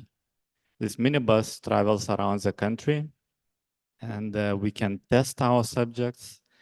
We can take blood. Well, we don't take biopsies, but we can measure many aspects and bring data to universities. This is quite interesting idea. Another thing, as you all have these badges, on the other side, where is your name, there are 2 QR codes. And if you scan one of these, you will be linked to the conference program. And another one will link you to Indigo, where you can also find plenty of information. So if you checked already your program very carefully, you see that later tonight at 7 p.m., there is a city tour. At the end of it, we will have some dinner options because we have plenty of pubs in Old Town, but it's up to you which one to choose. So I would like to tell you now that at 7 p.m. we should be down the hill in front of a big church, which I will show you. And it's really easy to find. If you go down the hill, you will see it already. So we meet today at 7 p.m. The duration of walk around Kaunas is about 1.5 hours.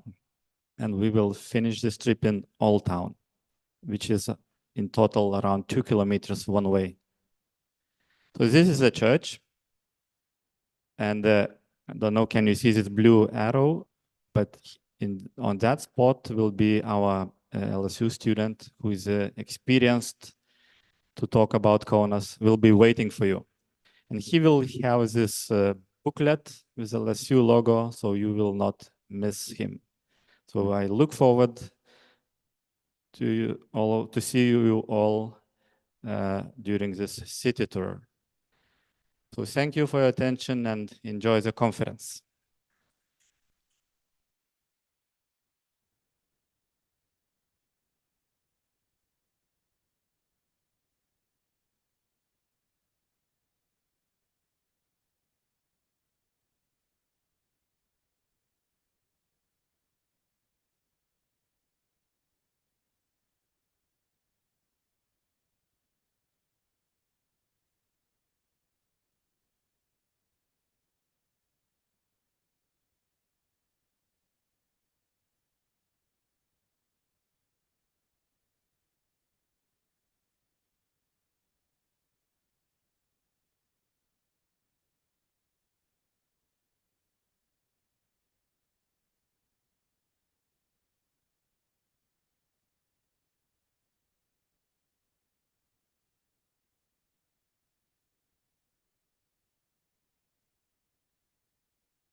The slides. So this is the slides that they are showing on the screen.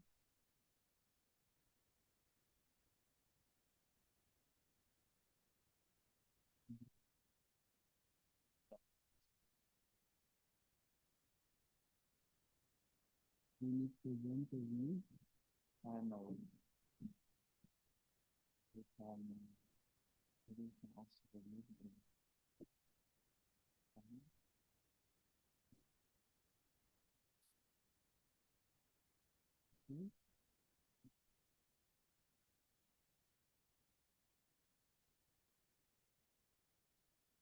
Ladies and gentlemen, esteemed colleagues, welcome to the first keynote presentation of the EGRAPA conference.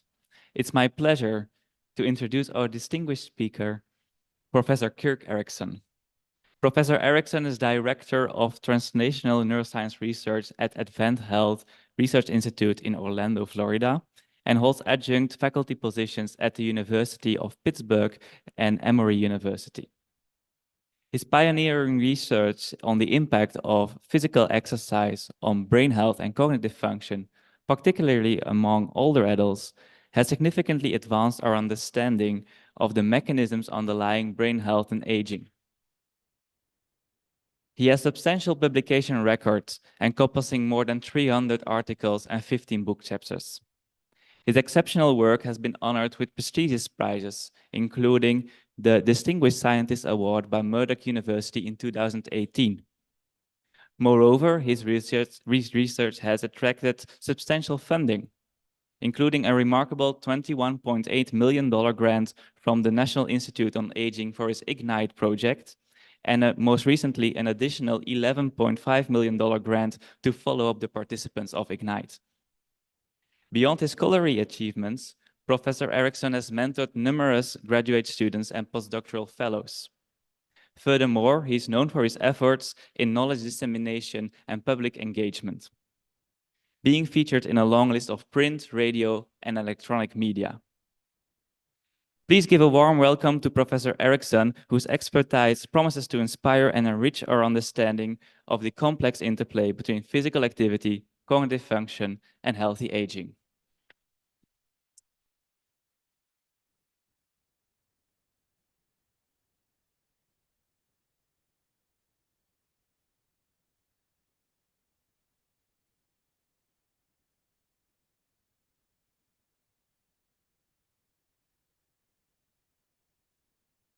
Good morning, everyone. Guess you can hear me okay. Thank you so much for that really nice introduction. I'm really honored to be here today with everyone. And at this meeting, this is my first time at this meeting, and I'm really looking forward to the presentations and posters later on today and tomorrow. I'm going to be talking today about the impact of physical activity and exercise on brain outcomes. And don't worry, I'm not going to do the splits at the end here.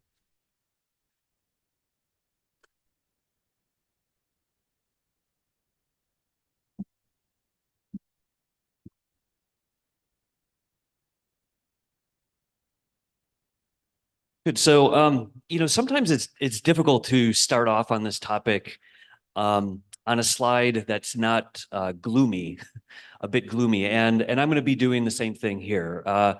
What we know about cognitive aging is that as we get older, we start to experience some cognitive changes, cognitive decline.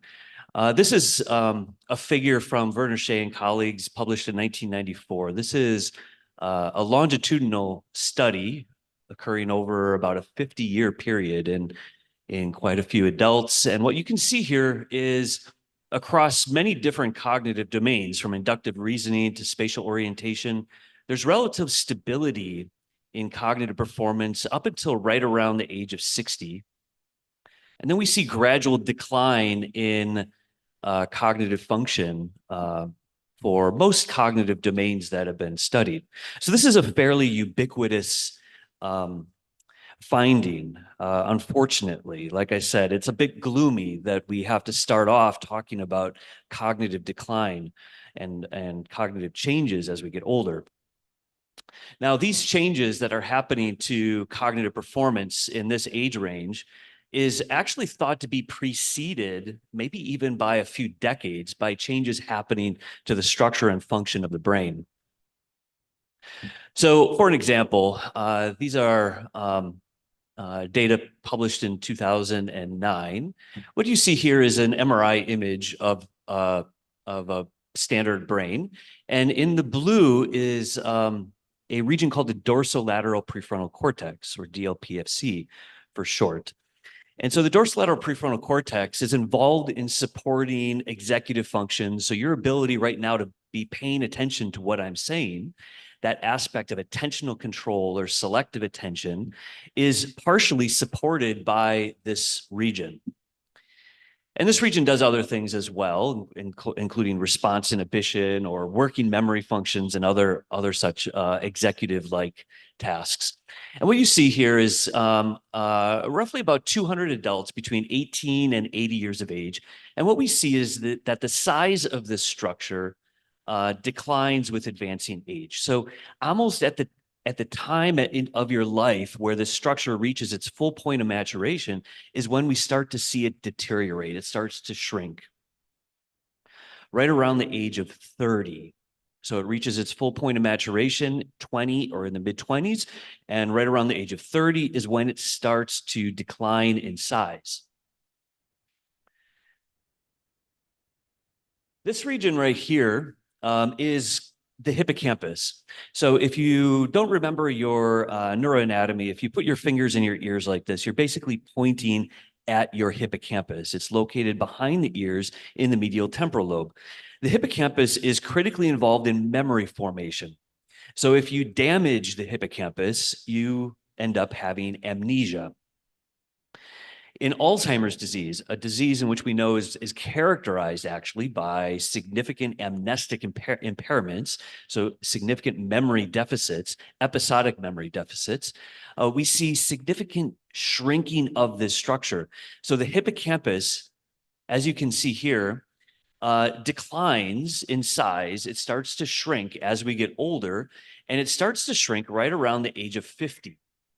Right around the age of 50, we can start to detect a right around a 1 to 2% annual decline in the size of this structure. So 1 to 2% every year, this region is getting smaller and smaller. When we examine people with Alzheimer's disease, people with more significant memory impairment, we see that the rate of deterioration of hippocampus increases to somewhere right around 3 to 5% per year. So a significant increase in the rate of deterioration when we're examining people with Alzheimer's disease. But what I want to point out here to you is not the curve, because the curve again is kind of gloomy, right? It's what we know about what happens to the brain as we get older. The average brain, the average size of these regions deteriorates. What I want to focus on here for the next few minutes is the variation around that curve. The variability is often ignored, unfortunately. So for an example, let's take this individual right here who's about 65 years of age. They have the size of the dorsolateral prefrontal cortex equivalent to somebody who's about 25 years of age. This person, who's actually about the same age or even a little bit younger, has the size of the dorsolateral prefrontal cortex equivalent to somebody who's close to 100 years of age. So there's considerable variation in the size and rate of deterioration. And even though what I'm showing you here is cross-sectional data, longitudinal data have shown very similar patterns and very similar types of variation. And we see the same type of variation in the hippocampus, and we see the same type of variation in many other brain regions that we can examine. So this brings up a really important point. What factors do we think contribute to this massive amount of individual variation? Is this just methodological error? Were these people, this person here and this person here, were they just genetically lucky? That their brains have not shrunk at the rate of other people? Or have these people, this person up here and this person up here, have they done something throughout their lifespan that's allowed them or allowed their brains to age more successfully? So understanding this individual variation is really key for a number of factors, a number of reasons. One is it helps explain all of this variation, the reasons for this variation, but it also allows us to identify potential interventions where we can actually try to mitigate the deterioration that's happening. So this is really where, at this point, where physical activity and exercise more specifically emerge on the scene in terms of neuroscience research. And there's a whole history of this, but it's hard to always put a spot exactly on when this field really started to emerge. But back in the 1970s, there was a number of studies demonstrating that physically active older people tended to outperform their more sedentary, less active peers on a variety of cognitive tasks. So this, in the 1970s, this result really stimulated a growth in this field of work. In the 1980s, there started to be more and more interventions. And then in the 1990s, more interventions that started to include some neuroimaging, brain imaging components.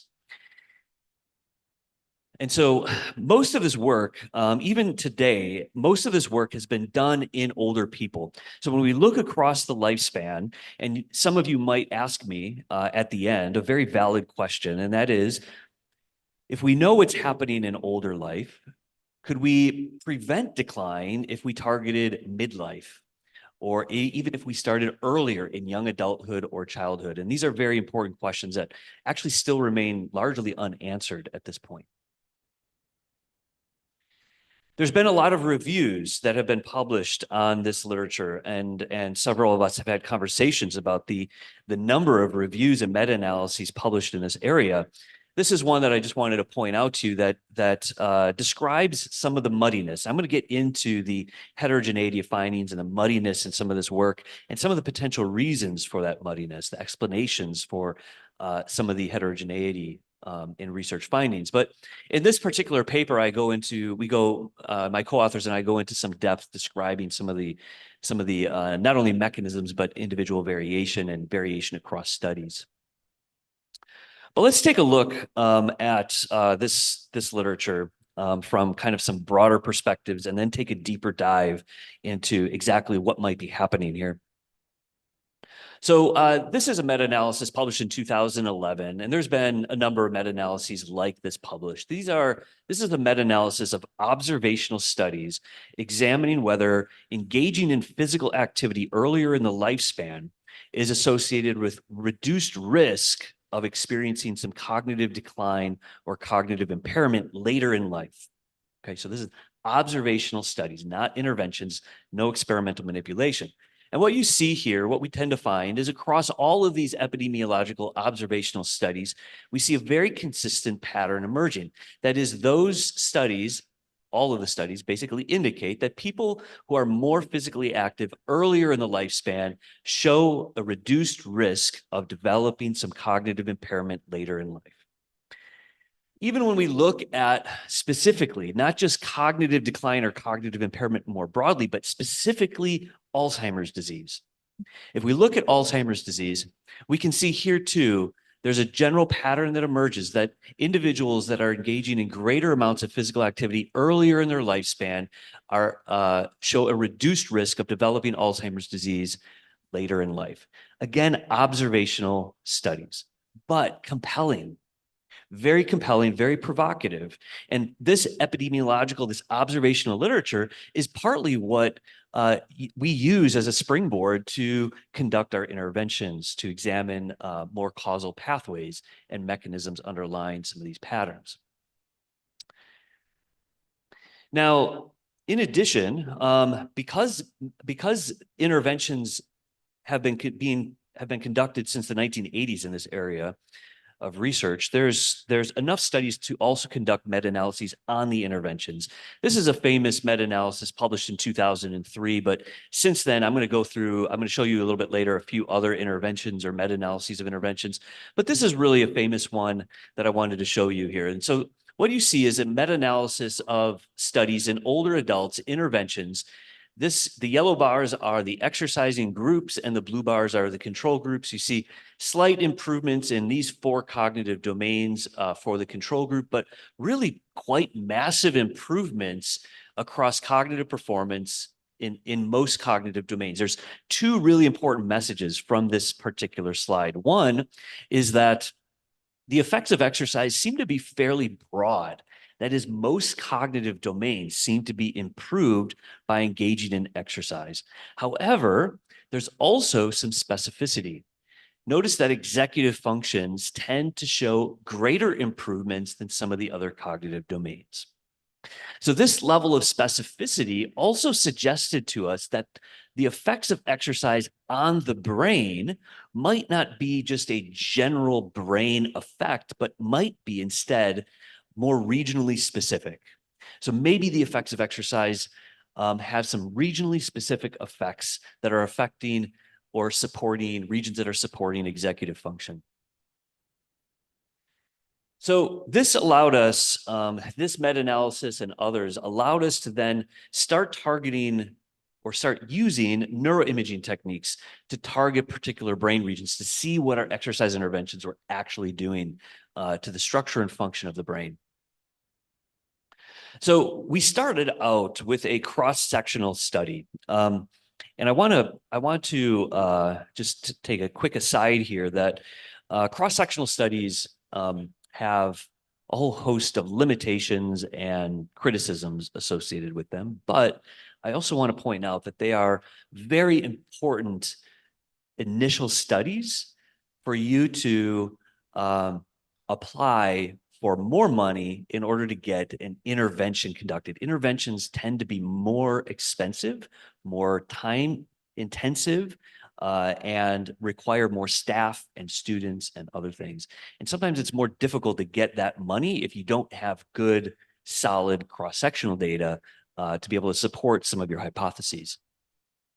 And you'll see where this comes in here in just a minute. So in this cross-sectional study, we had 165 adults. We brought people in between 59 and 81 years of age. We put them into an MRI machine. We examined VO2 peak to measure cardiorespiratory fitness. And the MRI assessment allowed us to examine both the volume and function of this region called the hippocampus. The hippocampus, the same region that I told you earlier, if you put your fingers in your ears, you're pointing at the hippocampus. It's critically involved in memory formation, deteriorates with age normally, but also deteriorates more rapidly with Alzheimer's disease. So we can use our algorithms to actually identify the location and shape and subsequently the volume of this particular region. So we are able to extract this area. And what we found was quite interesting and quite striking. So what you see here is cardiorespiratory fitness, VO2 peak, measured down here, and volume of the hippocampus on this axis. And what we found was a very clear and striking association. Older adults that were more physically fit, aerobically fit, had larger hippocampal volumes than their lesser fit peers. So first of all, one really important message from this, remember that individual variation that I was describing earlier to you in that scatter plot. What this suggests is that cardiorespiratory fitness is actually explaining some of that individual variation. That's really important. Number two, this pattern, this association between cardiorespiratory fitness and hippocampal volume, this effect, this association remains significant even after controlling for a whole host of various covariates or potentially confounding factors. So we controlled for age, we controlled for sex differences, we controlled for years of education, we controlled for total intracranial volume. So what I mean by total intracranial volume is it's not just that these people had larger heads, okay? So we adjusted for head size in this analysis. So we adjusted for all of these things. This pattern remains significant. What's also really interesting is that this general pattern has now been replicated across many studies, across many different populations, even in children. Higher fit children have larger hippocampal volumes than lesser fit children. So there's something very, very curious and very interesting going on between this measure of cardiorespiratory fitness and hippocampal volume. But again, this is cross-sectional. It's a correlation, right? And so if we think back to our statistics courses, we cannot claim causation from a correlation. Nonetheless, this is very provocative. It's very interesting. Here's the next question. If we conduct an intervention that might modify cardiorespiratory fitness, Could we actually modify the volume of the hippocampus? So what we did was, let me describe our general design of our exercise interventions. We bring in older, relatively inactive sedentary adults into the lab, and we do a variety of baseline assessments.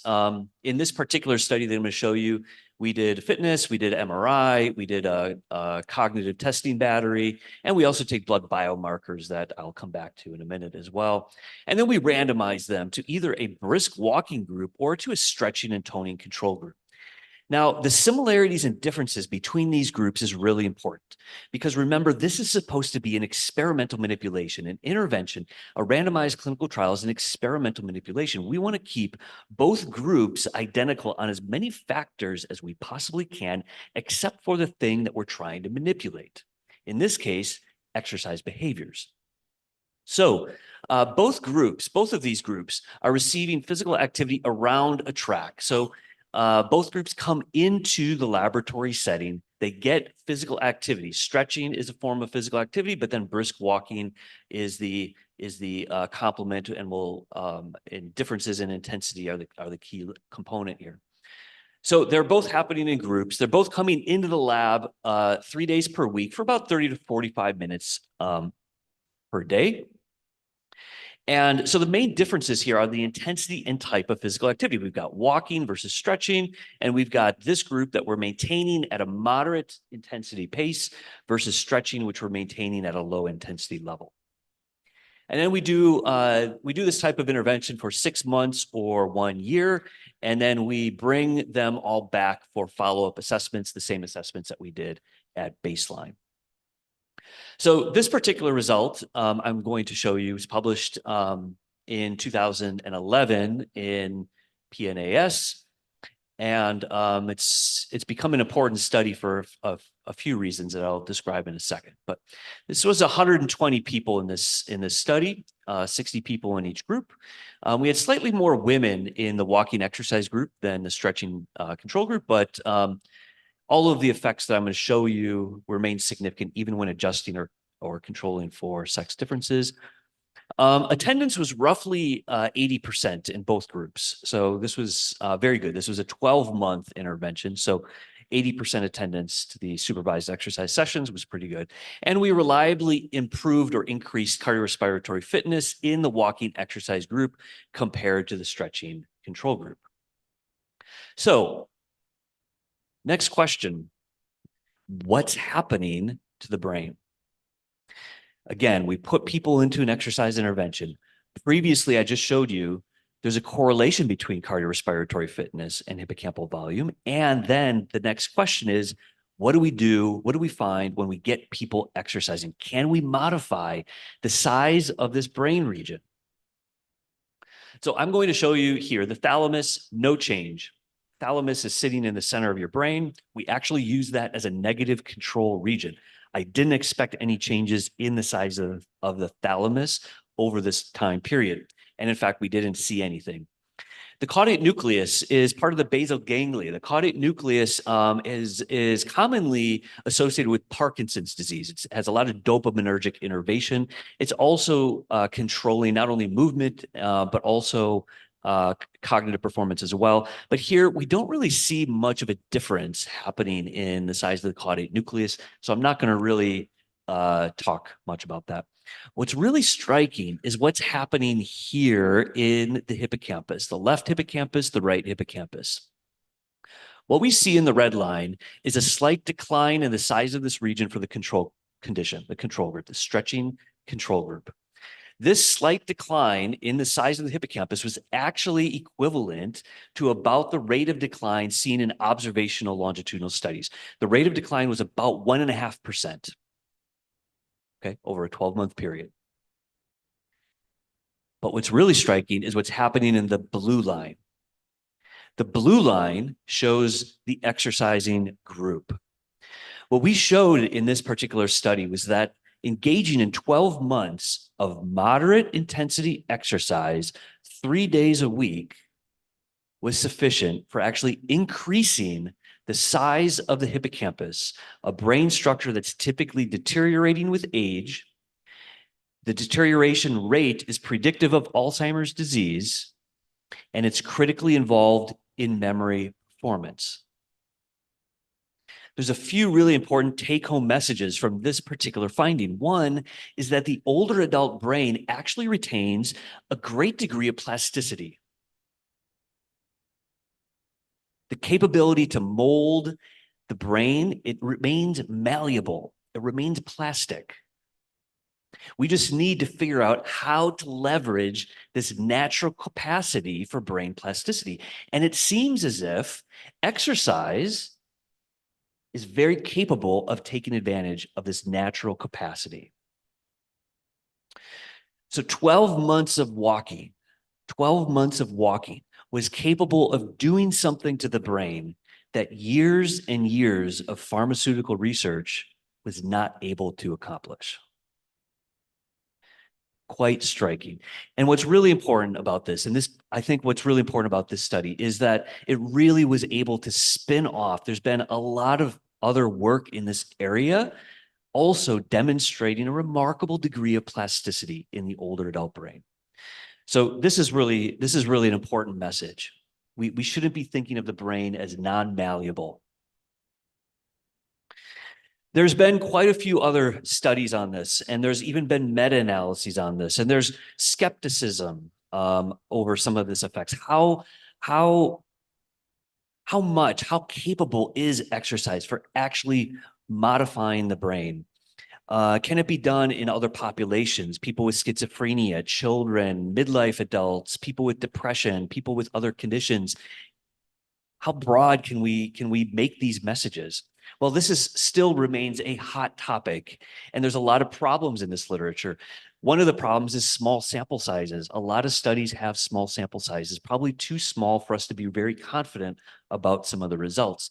Nonetheless, we published just in 2020 a meta-analysis on this. And one of the things that I think that we can be confident about saying is at the very least, exercise interventions are capable of preserving hippocampal volume. So even if, let's say, I'm wrong and exercise isn't capable of increasing the size of the hippocampus, it's at the very least capable of preserving the hippocampus, which in older adulthood is also really important because it means that it's not deteriorating.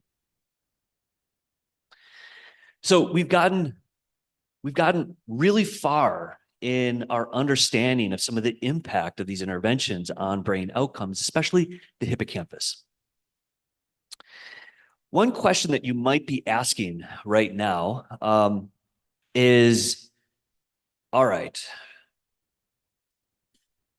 seems to be an effect on the hippocampus, but what if this pattern, this increase in the size of the hippocampus is a meaningless byproduct of exercise? Doesn't have any impact on behavior or memory function? That's an important question. And it's a very valid question, actually, because everything that I've shown you is just in terms of the volume of the hippocampus. I haven't shown you any results in terms of the behavioral consequences of changing the hippocampus. And actually, that's an important gap in the scientific field right now. We have too few studies that are making the links between the neuroimaging findings and the behavioral consequences of those neuroimaging findings. Nonetheless, we do think that these results, these changes in the hippocampus are clinically relevant and clinically important.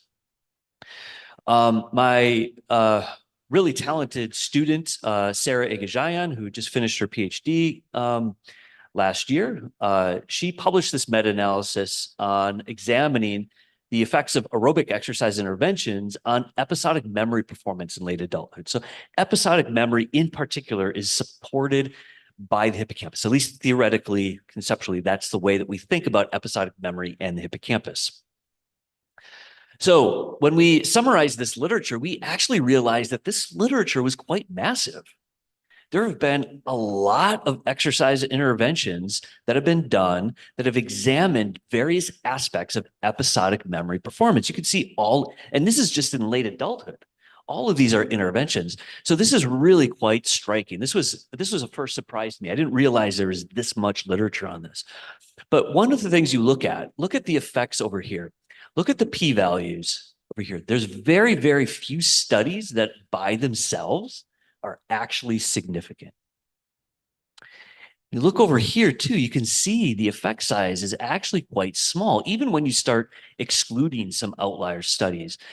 But nonetheless, the effect size is 0.28. One of the things I didn't mention earlier is that when you start looking at meta-analyses of this literature, whether we're looking at a meta-analysis of effects of exercise in older adults, in dementia patients, in children, in multiple sclerosis, in HIV, in breast cancer, the effect sizes always seem to hover between 0.2 and 0.4. Very interesting pattern, independent of what type of population you're looking at. And interestingly, this meta-analysis also showed a Hedges G of 0.28. Very, very consistent with other meta-analyses.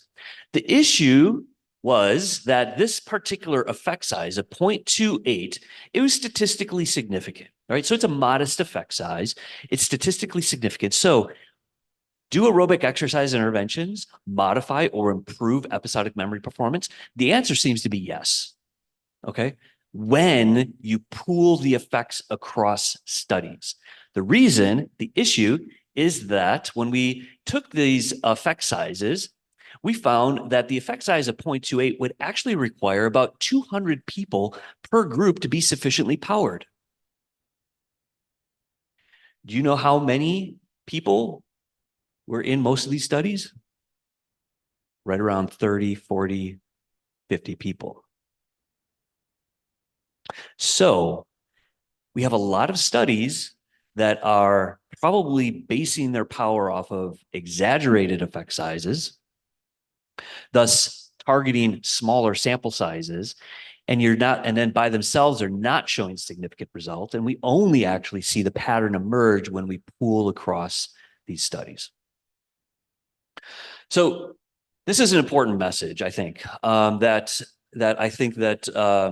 there's a lot of benefits to doing very targeted and small sample sizes.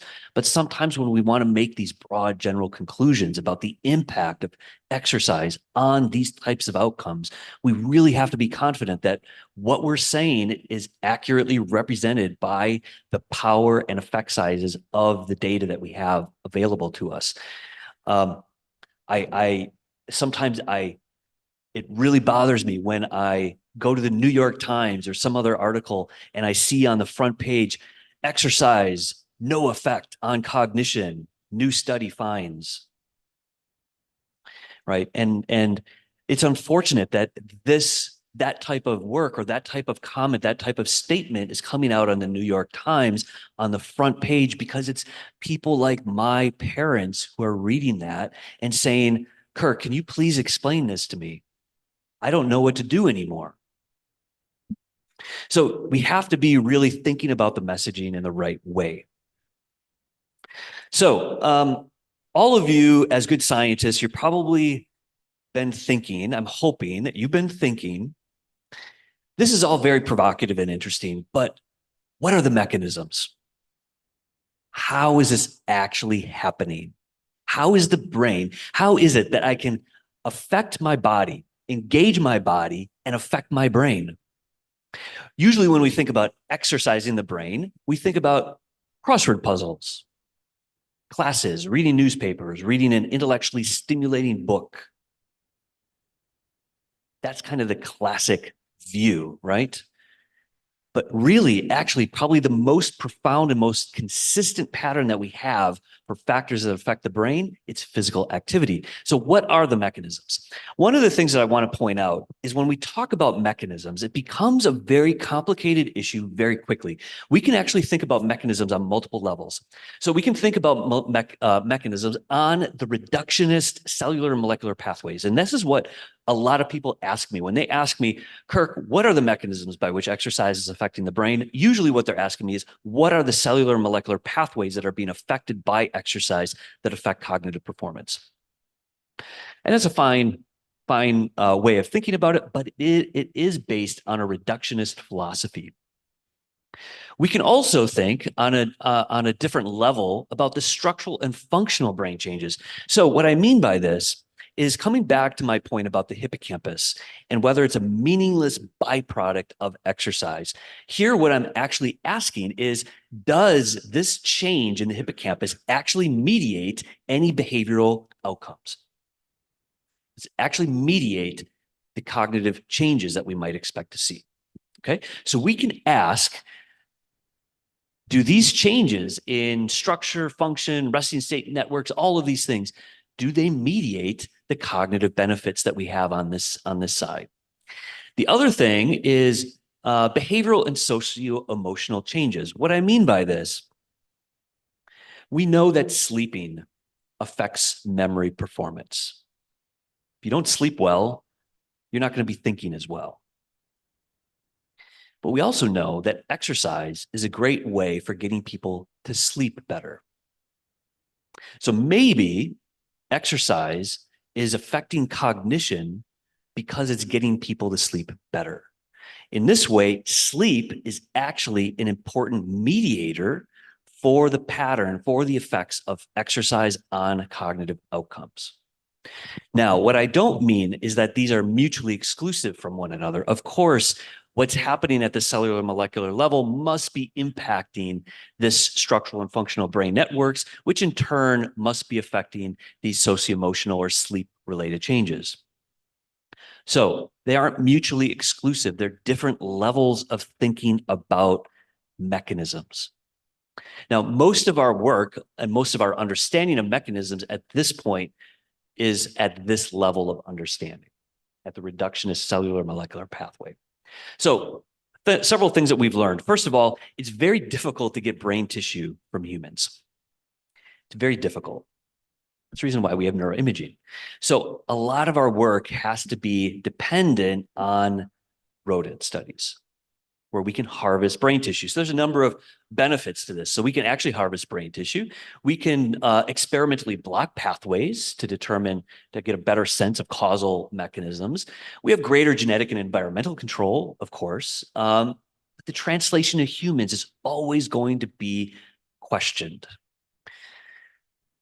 In contrast, in humans, we don't have to worry about the translatability, or maybe we do, but thinking about selection biases or other things like this, particular populations. But in general, we're working on humans. We don't have to make that leap between animals and rodents and humans.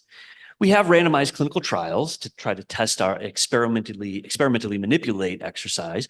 We can take biomarkers, brain biomarkers, neuroimaging or peripheral physiological markers of brain function. And so peripheral physiology, and we can rely on statistical techniques to get us a better sense of mechanistic pathways. So this is where we are right now with our understanding of some of the mechanisms. And one of the things that we've known for quite some time from rodent work is that exercise is a great way to proliferate new cells, produce new neurons. So a lot of you, at least often when I've taught classes like this, we have learned, and in fact, I learned as an undergraduate student, that as soon as we're an adult, we have all the neurons we're ever going to have. That's what I was taught when I was in neuroanatomy. And then after I got into graduate school, I realized that was a bunch of bogus. That's not true. We constantly have proliferation of new neurons. And exercise seems to be a good way of producing new neurons, but it doesn't do so throughout the entire brain. Where does it seem to have an effect? Has an effect in the hippocampus, in the dentate gyrus of the hippocampus. The same brain region that I showed you earlier increases in size with exercise engagement. Very interesting and very curious. We can pull apart a little bit more some of the mechanistic pathways. So we've also known for several decades now that exercise actually proliferates, produces new vascular beds in various regions of the brain. And this is actually more general. Not only do we see it in the motor cortex and cerebellum, but we can also see it in the basal ganglia, frontal cortex, and other regions. It seems as if thinking a little bit about the mechanisms, it seems as if the proliferation of new neurons is actually contingent on the proliferation of new vascular beds. You need that base, you need that foundation for the proliferation of new vascular beds, because if you block certain pathways that block the angiogenesis from occurring, you can effectively block some of the exercise-induced neurogenesis. In addition, for a long time, we've had knowledge of this interesting little chemical in the brain and the body called brain-derived neurotrophic factor, BDNF. And we have known since at least 1995 that exercise is actually a great way of inducing the production and secretion of BDNF in certain brain regions, especially in the hippocampus. Now, BDNF is really an important molecule. It has a number of very important characteristics to it. So here what you're seeing is presynaptic neuron. The full BDNF molecule is in its pro form, the precursor form, and it gets cleaved into then what's referred to as a mature form, this red, or I'm sorry, the green component here. And this green BDNF molecule then binds with a high affinity to a receptor called TrkB. So it binds with high affinity to TrkB receptor. So what does this molecule do inside the brain? Once it binds to this TrkB receptor, it actually induces a cascade that results in synaptic plasticity, neuronal differentiation, cell proliferation, and enhanced learning and memory. Interesting, right? So again, exercise increases BDNF levels. We've shown that exercise alters the hippocampus, and this particular molecule is critically involved in some of these pathways. In fact, if you block BDNF from binding to the TrkB receptor, you can effectively block some of the learning and memory aspects of exercise. So there's also cascades that we're learning, and here a lot of this group is very much involved in all of this. But as we exercise, our muscles release a whole cascade of different things, including BDNF here, that impact brain tissue and influence angiogenesis, neurogenesis, probably cognition, sleep, and mood. So we're starting to put models together like this that are testable models. Let me backtrack here just for a second. Thinking back about mechanisms, another really important point that I want to have here is that people like to ask about mechanisms. But what I also say is that the mechanisms of exercise on cognitive outcomes is probably dependent on the age of the person that we're looking at. Kids probably have different mechanisms than older adults. Maybe cognitively normal older adults have different mechanisms at play than people with dementia. Maybe with Parkinson's disease, they have benefits to cognition, but it's occurring through a totally different pathway.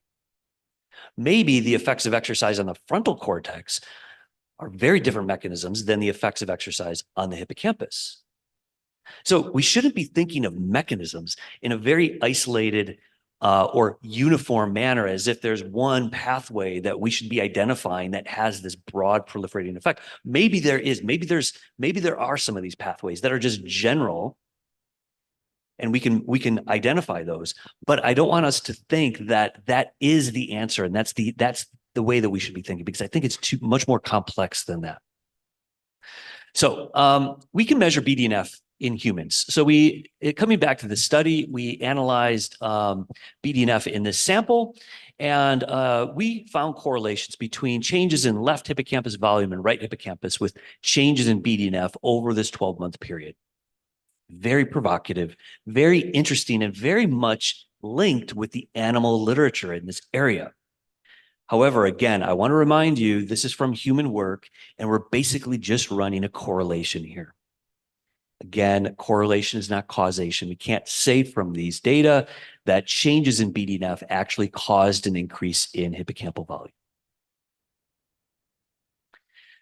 We see, I've been very focused on volume here. So We do lots of other neuroimaging techniques. This is from resting state connectivity metrics. Here again, we see changes in an intervention in resting state networks, especially in frontal and hippocampal regions. And interestingly, changes in resting state connectivity metrics is correlated with increases in BDNF, IGF-1, and VEGF over the course of the intervention. So these changes seem to be consistent, there seem to be some very interesting patterns from all of this.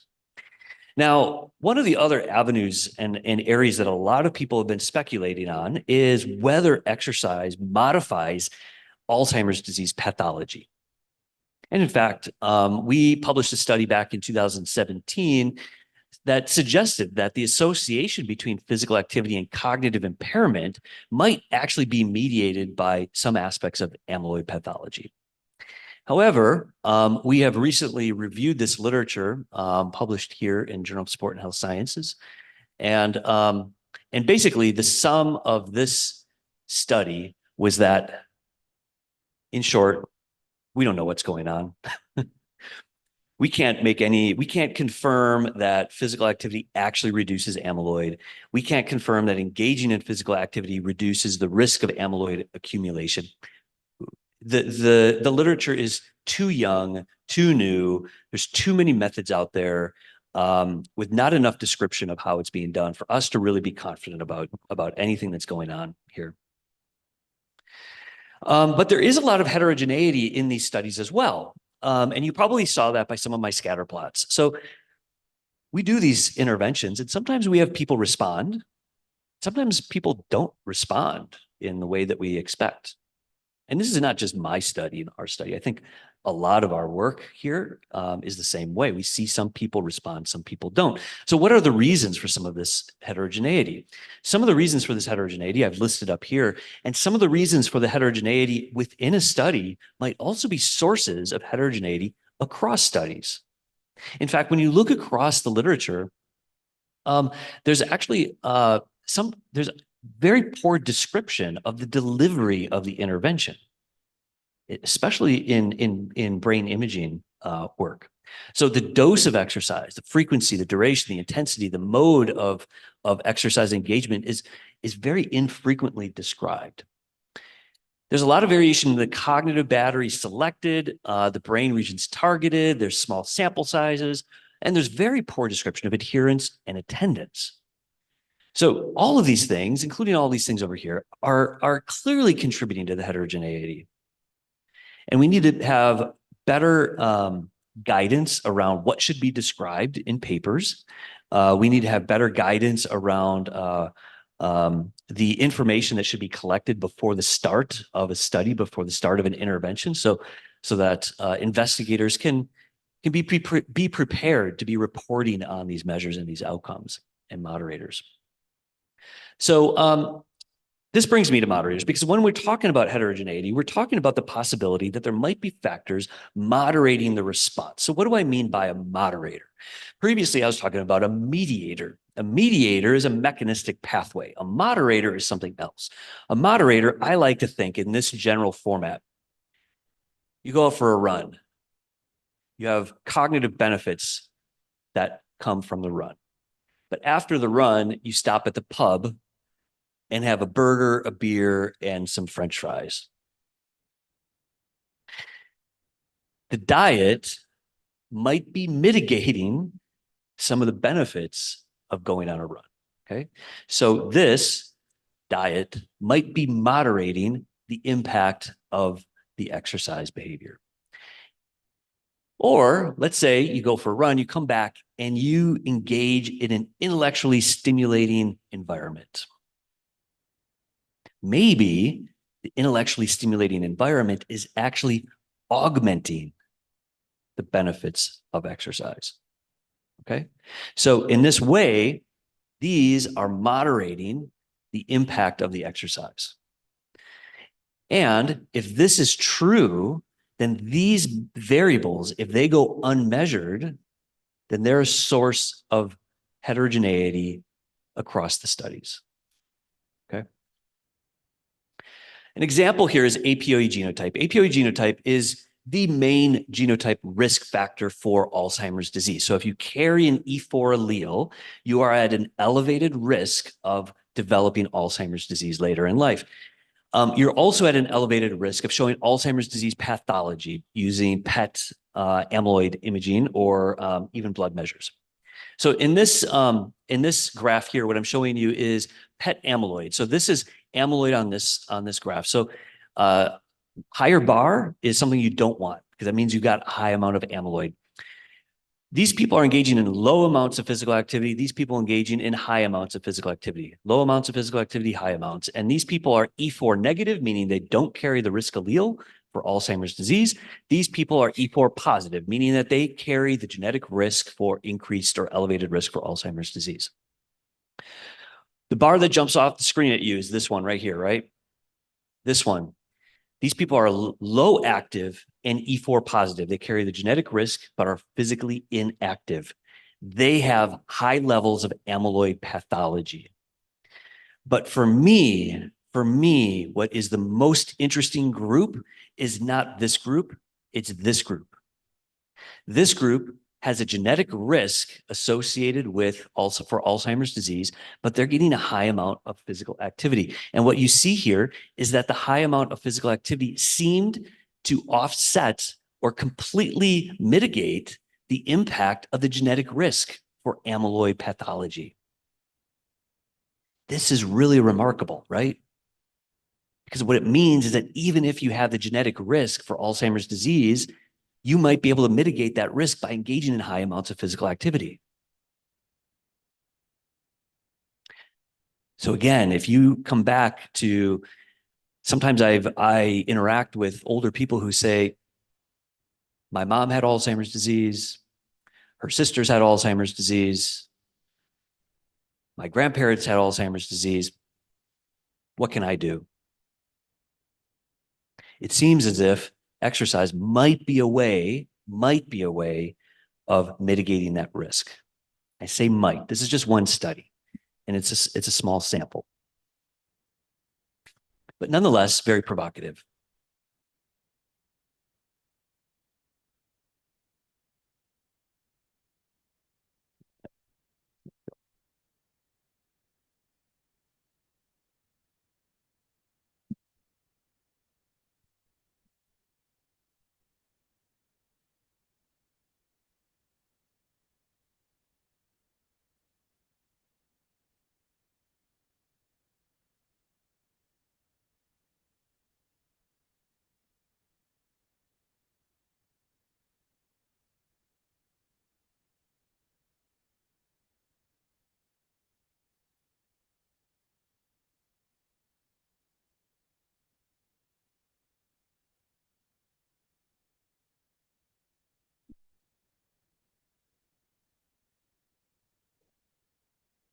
There we go.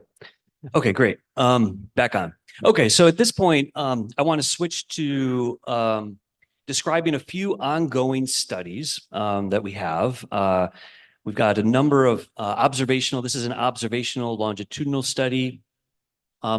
REACT is an African dance project where we're targeting individuals that identify as African American or Black in the United States, all older people, bringing them in, doing a dance intervention.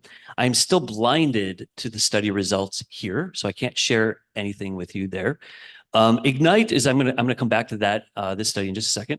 We've got another intervention called EBOC that just finished. Again, I'm still blinded to the study results for that one.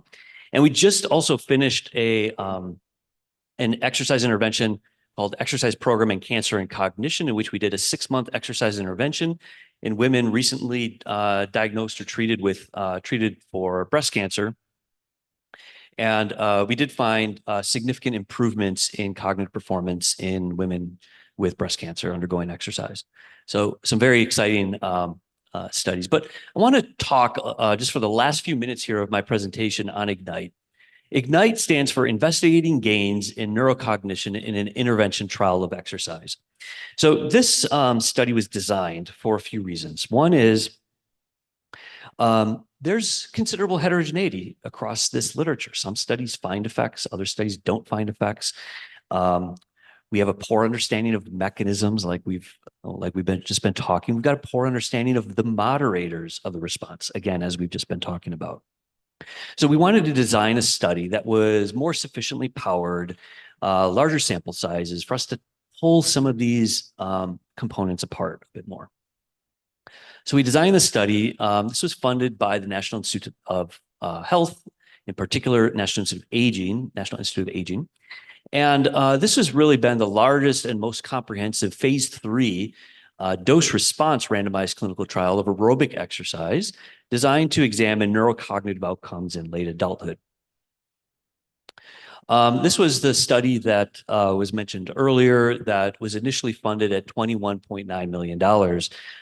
I'll go into some of the measurements that we've collected and the reason why it was so much money.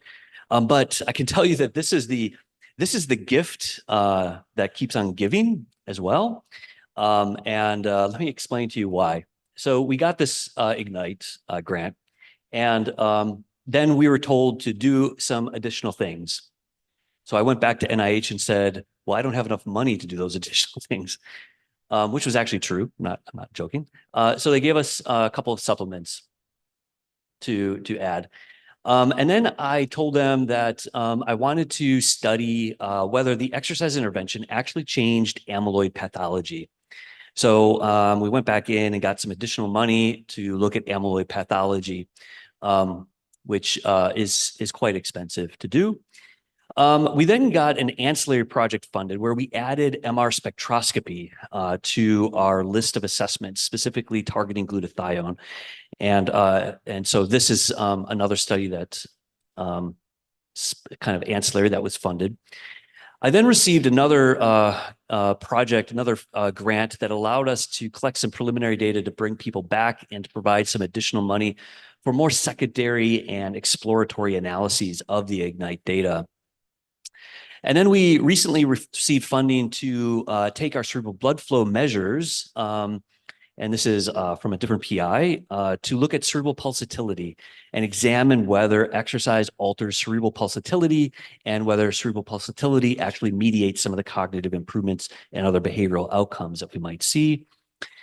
And then recently, I just got funded for a project called Flame. So we've now moved from Ignite to Flame, which always makes me smile that we've gone from Ignite to Flame. And what we're doing is we are following up all of the participants that were initially in Ignite. In addition, we recently received some additional money to examine hair samples from all of our participants to examine whether cortisol levels actually change with the exercise intervention, and then examine that as a possible mediator or mechanism by which cognitive changes occur. And then finally, we are getting funded to look at DNA methylation patterns and whether DNA methylation patterns change over the course of this intervention. So what does this look like? We had a number of institutes that were involved in the project. And I keep forgetting to put Orlando down here because we're now the center of this. This was a 12-month moderate intensity aerobic exercise intervention with a dose response component to it. So let me explain the dose response nature of this study. So we have 3 groups here, each with 213 people that would be randomly assigned to each of these groups. The groups were divided based on moderate intensity and light intensity. So we manipulated the intensity level of the exercise that they would be achieving. And then 2 of the groups received 150 minutes per week, and another group received 225 minutes per week. So first of all groups received physical activity. This was actually quite important for us because people don't like being randomized to the control condition. So we were able to tell every participant coming in, you would get physical activity by participating in this study. This contrast, the comparison or contrast between these 2 groups, it equates the amount of time per week. 150 minutes is the equivalent between these 2 groups. What differs is the intensity level, moderate versus light intensity across these 2 groups. This comparison allows us to keep intensity the same and look at changes in the total number of minutes per week. So with this, we're able to make some, hopefully be able to draw some conclusions. Now, I'm kind of teasing all of you here because this study just finished, and I'm not going to be able to describe to you any of the intervention results because I don't even know what they are. If you ask me what they are right now, I wouldn't even be able to tell you because I don't know. Unfortunately, this conference is probably happening about 2 months too early because probably in 2 months from now, I'll have results from the primary aims. This is most of our assessment battery. So we collected a very comprehensive cognitive battery. We did VO2 max assessment. We collected pulse wave velocity for arterial stiffness. We did DEXA, so for body composition on everybody, actigraphy. We have personality measures, quality of life, mood, psychosocial, a very comprehensive neuroimaging battery. We collected a lot of blood biomarkers. And in addition, what's not on here is we also collected Alzheimer's disease and more neurodegenerative biomarkers as well. Actually, the greatest hope right now is in phosphorylated tau 217. So we randomized 648 people into this 12-month intervention, and all of them, we have all of this data collected. So this is the reason why we have so many ancillary studies. This is the reason why it's so expensive. 648 people in a supervised exercise intervention. We need a lot of trainers. We need to have physicians involved. We need to have nurses involved. We've got a lot of assays to do, a lot of neuroimaging. Neuroimaging is expensive. So here's a breakdown of basically the sample, some of the sample characteristics. Now, what I can show you here is that we did a confirmatory factor analysis of the cognitive data to reduce the dimensionality. We've got a good fit, a model with good fit. So we've got these 5 different cognitive domains. We then went and examined just at baseline whether cognitive performance was associated with cardiorespiratory fitness, which we had readily available for us. And in fact, our hypothesis proved to be true. Higher fitness levels were associated with better episodic memory performance, processing speed, working memory, attentional control, and visual spatial function. Now, what's interesting is that we see some slight differences by sex, such that females actually show larger associations, stronger associations than males. Again, this is a moderator. So sex is actually moderating the association between fitness and cognitive performance. We looked at education. Education was actually also moderating the association such that the effects of the associations between fitness and cognition were larger for people with fewer years of education. So that's a very important moderator. And then finally, we also looked at beta blocker use, and there was none of these were actually significant. There was not really much going on there. And I know I'm running out of time here, so I'm going to wrap this up. We have also characterized amyloid. So we have people, even in this group of people that were considered to be cognitively normal, we have people who have high levels of amyloid. So we have 353 PET amyloid images on the sample, which is a very large sample size with PET imaging. If you know how expensive PET imaging is, it's a very large sample size. We were supposed to have more than 353, but the pandemic decided that we were not going to have more than 353. When we look at the amyloid data, we see that APOE4 carriers have higher amyloid levels than non-carriers. This is consistent with the literature. And now we have started up FLAME, where we're bringing everyone back and they're being reassessed in terms of fitness, cognition, imaging, blood biomarkers, DEXA, pulse wave velocity, everything. So we did baseline assessments, we randomized people in IGNITE, we did 6 months assessments, and then we did post-intervention assessments. This is IGNITE, 12-month intervention. Then we didn't have contact with participants for 5 years, and we're bringing everyone back for FLAME. So that's the FLAME project to better understand the protracted impact of this intervention on long-term outcomes and to examine trajectories of change over this time span. All of this work has translated into guidelines where now we actually have guidelines that have been developed for use of physical activity for the sake of improving cognitive performance or sparing cognitive function. And this has been summarized in this review paper in 2019. So in conclusion here, I want to finish by pointing out things that we know and things that we should and can and should still be skeptical about. Exercise has widespread effects on the brain. Even with that statement, it has widespread effects on the brain, but we do have evidence that there's regional specificity. Some brain regions respond differently to exercise than other brain regions. You might be asking why. No idea right now. We don't really have a good explanation other than the regions that seem to deteriorate more earlier and more precipitously in late adulthood are the same brain regions that seem to show the greatest impact of exercise. We still have a poor understanding of the mechanisms by which exercise influences brain health. This is true, but we're learning a lot. We've gone a long way in just a few years, and I think in a few more years, especially with Ignite and a few of these other projects coming out and getting published in a few years, I think we're going to have a much better understanding of which pathways are likely driving some patterns and which other pathways we can cross off the list because they're probably not really having a big impact. Understanding heterogeneity of response and individual differences remains a major gap. We still have a very poor understanding of these individual differences in the moderators. And this is a criticism of my prior work and is a criticism of the field in general. We need to be able to understand factors that moderate the response. Like I just showed you, even cross-sectionally, studies need to examine whether sex is moderating the associations, or whether APOE genotype is moderating the association. So we need to have a better understanding of these things. And finally, exercise. Wait. I don't know what that was. Finally, exercise may have long-term health consequences for many different diseases of the brain. I said to you earlier that we just finished a study in women with breast cancer, finding positive effects.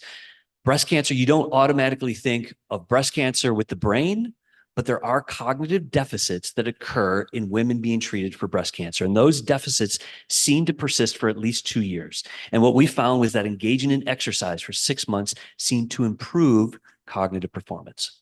So we can be thinking broadly about this. We need to make sure that our assessments are rigorous, our designs are thoughtful and deliberate, that we're thinking very carefully about the selection of outcomes, and we're trying to harmonize some of our assessments and methods to be able to be compared with the rest of the scientific literature. So with that, I want to thank my entire team for all of their contributions, because at any point in this presentation, whenever I said I actually meant we, and by we, I actually mean them, because they're the ones doing really all the work while I'm in Lithuania giving a presentation. So thanks to my funding agencies, collaborators, and thank you to all of you for listening today. Thank you very much.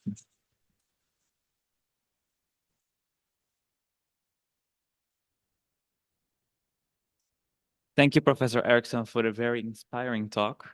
I would like to give some time for at least 2 or 3 questions because we're already running out of time. Yes, maybe someone can.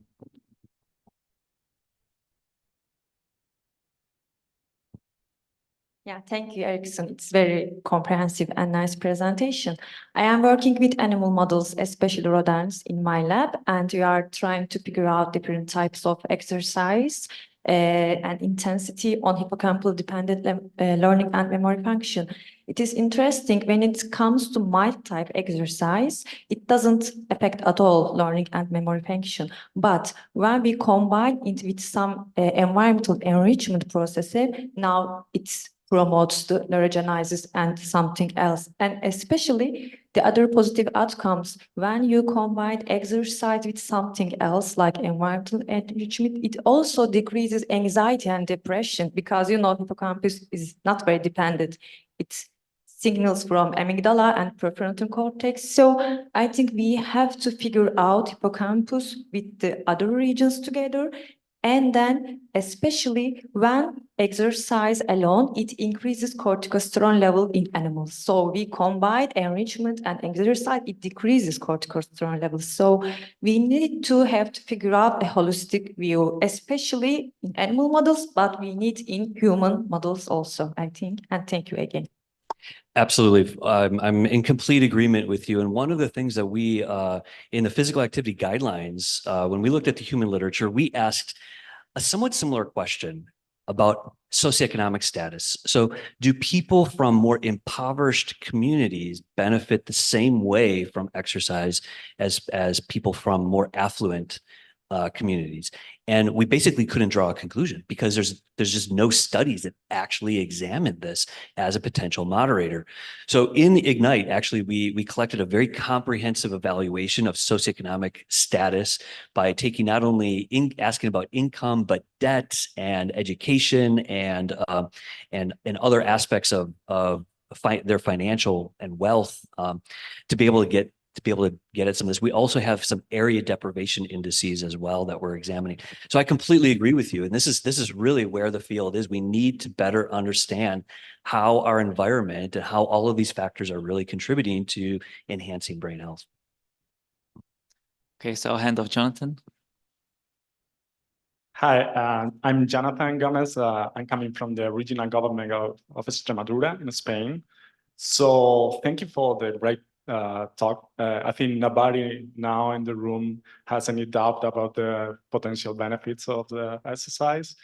But I just wanted to explore in more detail because I was working for a long time. I'm chief scientific officer in one foundation depending of the government, which is running many European projects on evaluating the role of the technology on other adults, especially on active and healthy aging. And the main challenge we have, although we are kind of managing the entire health and care system in the region, we have potential subjects for all the clinical trials. I have two questions for you. One is, in your experience, what is your main challenge when you are recruiting patients or subjects, especially, they are subjected to MRI scan and so on. So it's not easy, especially for those who are not having a lot of money to, because compensation to the subjects is one thing, but sometimes you don't have that in different projects. This is one question. And the second question is, based on the differences you have seen in the, when you perform different intervention to the subjects, have you explored in more detail the genetic profile of those? Have you have any idea in mind in order, potentially they have changes? So can you elaborate a little more on this? Thanks. Yeah, I'll take the second question first, actually. So so there've been studies looking at genetic moderators, and there's also, of course, been studies that are looking at methylation pattern changes over the course of exercise. Genetic moderators have been difficult to study in the context of interventions because of small sample sizes. You just don't get the right frequencies and distributions to be able to be really confident about the impact. Doesn't mean that we're not finding significant effects, but then they're difficult to replicate. And so that's kind of where the field is. In Ignite, we did the same thing. So we did a whole genome-wide association analysis, and we have all of that data. We're just now starting to examine it, and then we've just been funded to look at methylation changes as well. So we'll hopefully with Ignite we'll also be able to examine some of these things, but that's kind of our knowledge. With respect to recruitment, recruitment is extremely difficult, and I usually say two things. One is that you can't test your hypotheses if you're not recruiting people into the study, and you can't test your hypotheses if you're not keeping people in the study. So both recruitment and adherence are absolutely critical, right? And it's one of the things as scientists we have typically ignored. I was never educated or trained in marketing for research studies. I didn't know how much money in my early work, how much money to put in for advertising materials, and advertising is expensive. It's really, I don't know what it's like here, but it's very expensive in the United States. We had to budget a lot of money in each one of our studies in order to target various communities. Targeting people who are in a lower socioeconomic bracket has also been very difficult because sometimes we ask people to come in for several assessments at baseline before they're randomized. And then once they're randomized, we're asking people to come in several days a week for exercise and then come back and do post-assessments. If somebody is still working full-time, they simply say to us, sorry, I can't do that. I can't take off of work in order to volunteer for a study. And especially in my REACT project, which I didn't describe here, but that's the African Dance Project. We targeted older adults that identified as Black or African American, and many of them, unfortunately, came from low-income neighborhoods. And they told me quite out, very straightforward. They said, I have to worry about how I'm going to pay my rent this month. That's my primary concern. I would love to volunteer for a study, but that's not my priority right now. So we needed to talk to NIH and tell them this and say, we need to increase the amount of remuneration. If we're going to have any impact on studying this population and determining whether this intervention has any positive impact, we need to be able to compensate them appropriately. So then that becomes a fine line because you don't want to be coercive with the amount of money you're offering, but you still need to be able to be responsive to the communities that wouldn't be able to participate if they didn't have that. So this is how, but it's a constant struggle. I don't have a good answer for you. Let's have time for one final question. Thank you. I'm cardiologist, and so when I see the heterogeneity of the population, I think about the apoprotein E that increase, and I'm thinking about the supplies of the brain by carotid artery and other systematic atherosclerosis. So did you do adjustment for this? Maybe they have general atherosclerosis in the vessel. Second question is about you say that these patients, they have improvement in sleep. So this improvement in sleep maybe go through the tiredness of skeletal muscles, or it doesn't matter. I mean that in moderate, when we are talking about the moderate physical activity, especially when it's my clinical impression, but by myself, I'm 60 years old. So when I do the intensive physical exercises, I feel the cognitive action in a very short period it's rise. But then again, it's on the formal level. So please answer the question. Thank you very much. Yeah, thank you for that question. It's really an important question. One of the, with the first part of your question, a lot of the work in this area up until fairly recently, there's a greater understanding that we need to be understanding the entire body. Prior work, especially in neuroimaging, studied the brain, and that's it. So we studied exercise as a behavior, and then we primarily just examined the brain as the outcome. So there's a lot of other conditions and other factors that have gone unstudied or examined as possible moderators of the response. And so this is something that we're still trying to grapple with. And studies now are starting to do this and starting to get a better characterization of the whole person to better understand not only the mechanisms, but also heterogeneity of response because of that reason. And so, yeah, and we also collect measures of depression, anxiety, mood. So we do see changes in mood. In most of our sample, however, we're not recruiting people with late life depression. So the number of people that have late life depression is pretty small in our studies. We do have some depressive symptoms and anxiety symptoms, but not severe enough for us to be really labeling them as depression. But we do see changes in even subclinical levels of depressive symptoms, anxiety symptoms, and so on. So we're also playing around with that as a possible mediator. In other words, people feel better, so then they're thinking better later.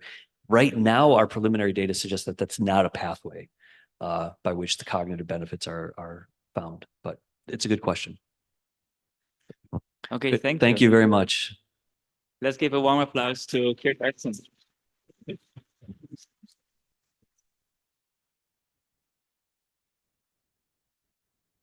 Thank you all. The next our event is a lunch. It is waiting for you in central building in a basketball court together with a posters presentation. If you will show at the entrance this yellow ticket, you will get healthy food. So I'll see you all in a basketball gym. Please don't be late.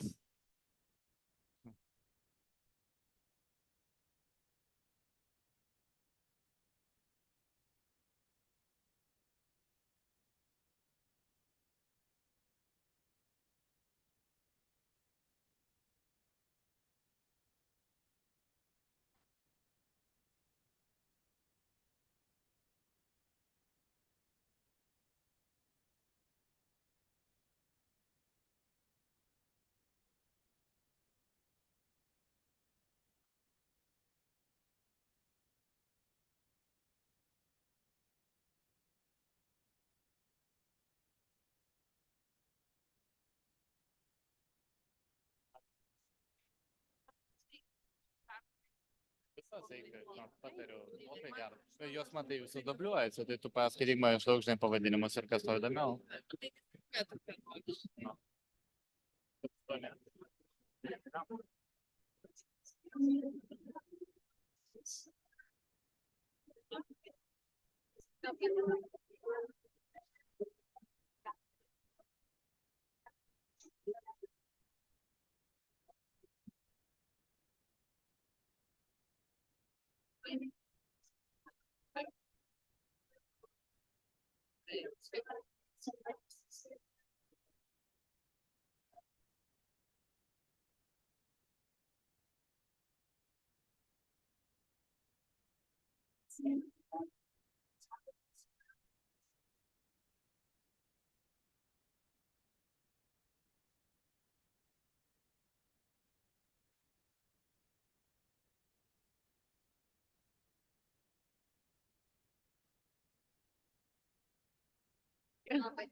No, I had some really urgent thing to talk with this lady about. No, it was about a review.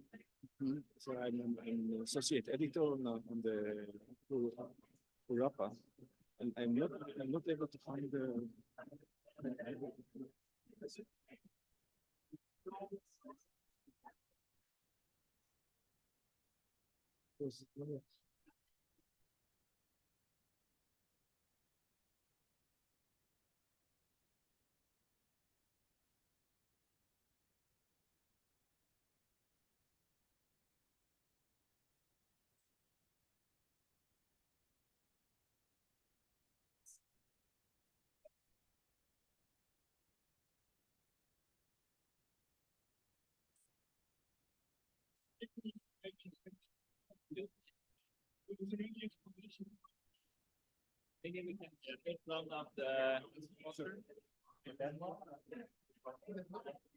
Please, everyone, go to the other basketball hall. There will be the poster session and the lunch.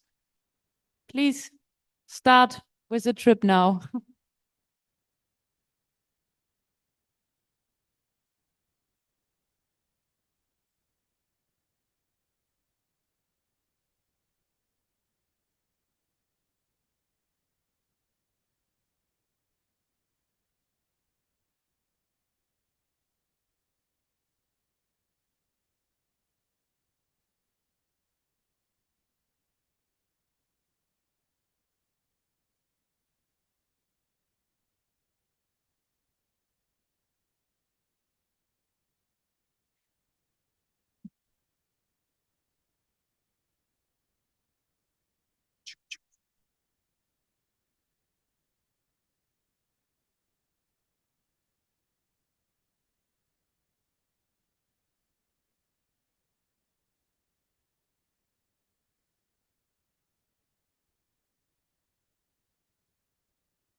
Test, 1, 2, 3. 1, 2.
So this is already set to your height. Is this okay for you?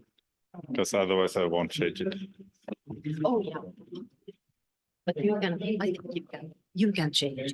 Yes, yes, and then we can change it. But I think I will go from here. I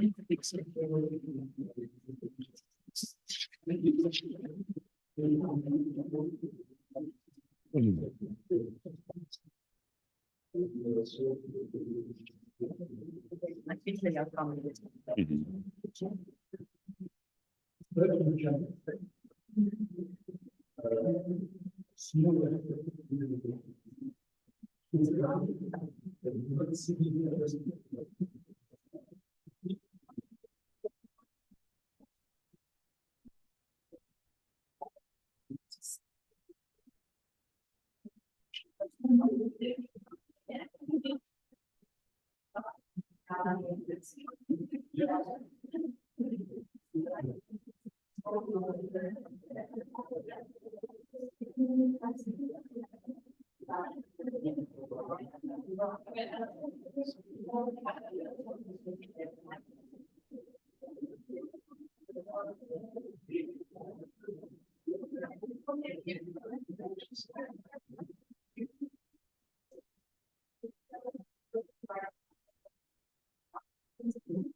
No, I can, but I can.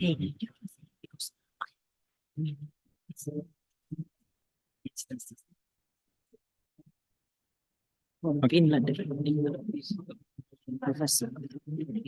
Yeah, yeah. You can just, Yeah, if you want. yeah, I'll integrate it.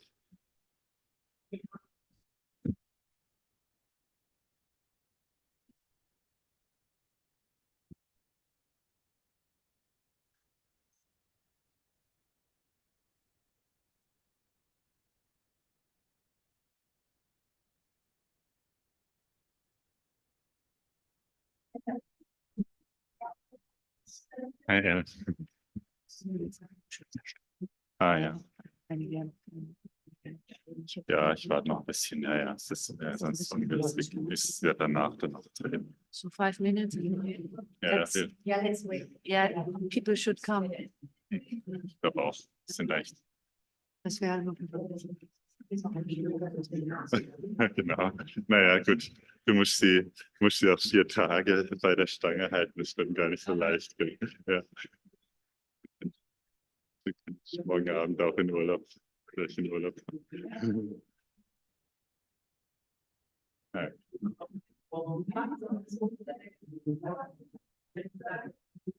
Ja, und dann noch so wenn ich die Gesichter alle sehe in den Main. Nee, das habe ich nicht. Kannst du das machen oder wegen der Technik? Ich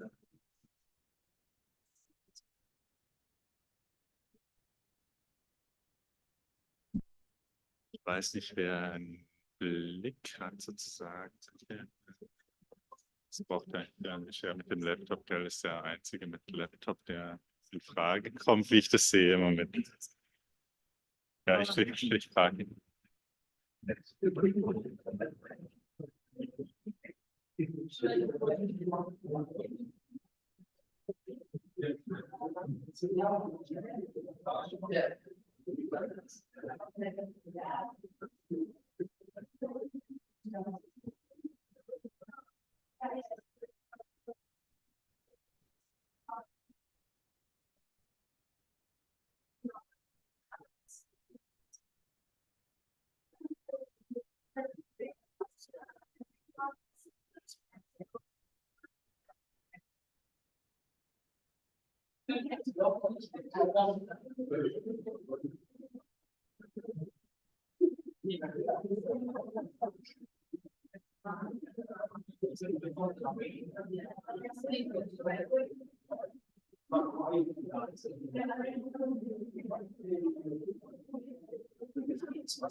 Ah, yes.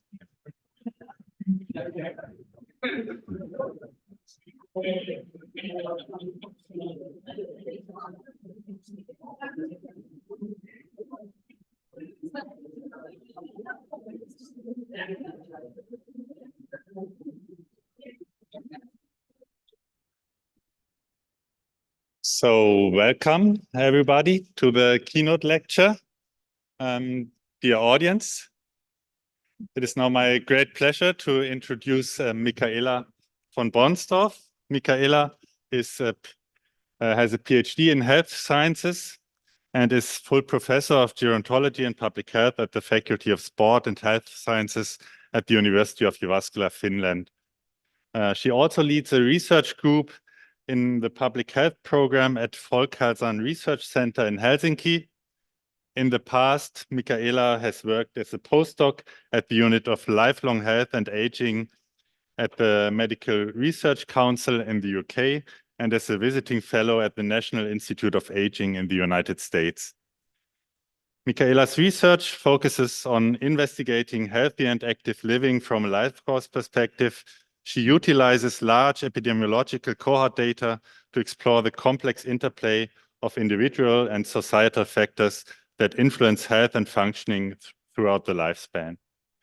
She's also involved in developing a population-level electronic frailty index in Finland, which aids in identifying individuals at risk of health decline, potentially benefiting from targeted medical interventions. Michaela's work has been funded by various prestigious bodies, such as the Academy of Finland and the Finnish Ministry of Culture and Education. Her research has substantial societal impacts, informing public health strategies and policies aimed at promoting physical activity throughout the lifespan. Michaela also plays a vital role in educational development in the area of gerontology and public health, including being a mentor to numerous young researchers at her university and organizing the Nordic Congress of Gerontology 2027 in Jyväskylä. So you can mark it in your calendar. Today, she will share insights from her extensive research on the importance of physical activity in mitigating declines in health and functioning within a life course epidemiology framework. So please join me in welcoming Michaela to the stage.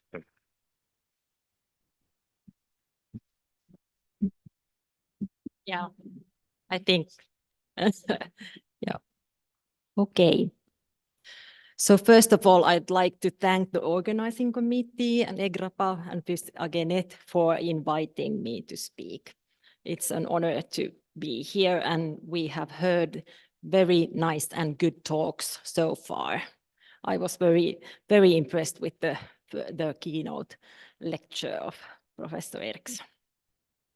Right, so I was thinking I'm gonna start with the life course epidemiology part of healthy aging, and then I will incorporate physical activity into that. So the keyword here is kind of the life course epidemiology part, which actually then, because I was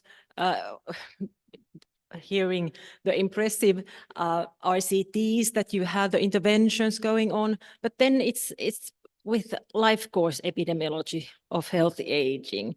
So there's kind of the problem that because it's over the life course, so there's actually we are not able to do interventions that lasts for decades. That's not feasible. So then we need to rely on observational cohort data. And then of course, it's important that these data, that data is then such that we can use it and draw conclusions on that. So first, something about healthy aging. So it's in basically functional ability and well-being in older age. That's a major part in healthy aging. And it starts actually the day we born, at birth, and also one's genetic inheritance plays a part here. I'm not gonna go into detail on the genetics here, but certainly incorporate the life course perspective here. We have a number of models in healthy aging. I took here one of the kind of the first that can be said to have been used in terms of defining healthy aging. It's the Rowan and Kahn's successful aging model that then has these 3 dimensions. And I must now already say that this is a model that has been criticized quite a bit, because then the word successful aging then raises the question about, like, what if I cannot age successfully, and am I then unsuccessful? So this has been criticized, but nevertheless, it's kind of a basis of the healthy aging models that we have around. So the dimensions here, avoiding then disease and disability, high cognitive and physical function, and then engagement with life. And as you can see here, this kind of triangle would then indicate successful aging. So this is kind of the basis for that, but then we have a number of other models indicating healthy aging. Here, I just took the kind of the definition by WHO on functional ability, thinking about the capabilities that enable all of us to be and do what we have reason to value.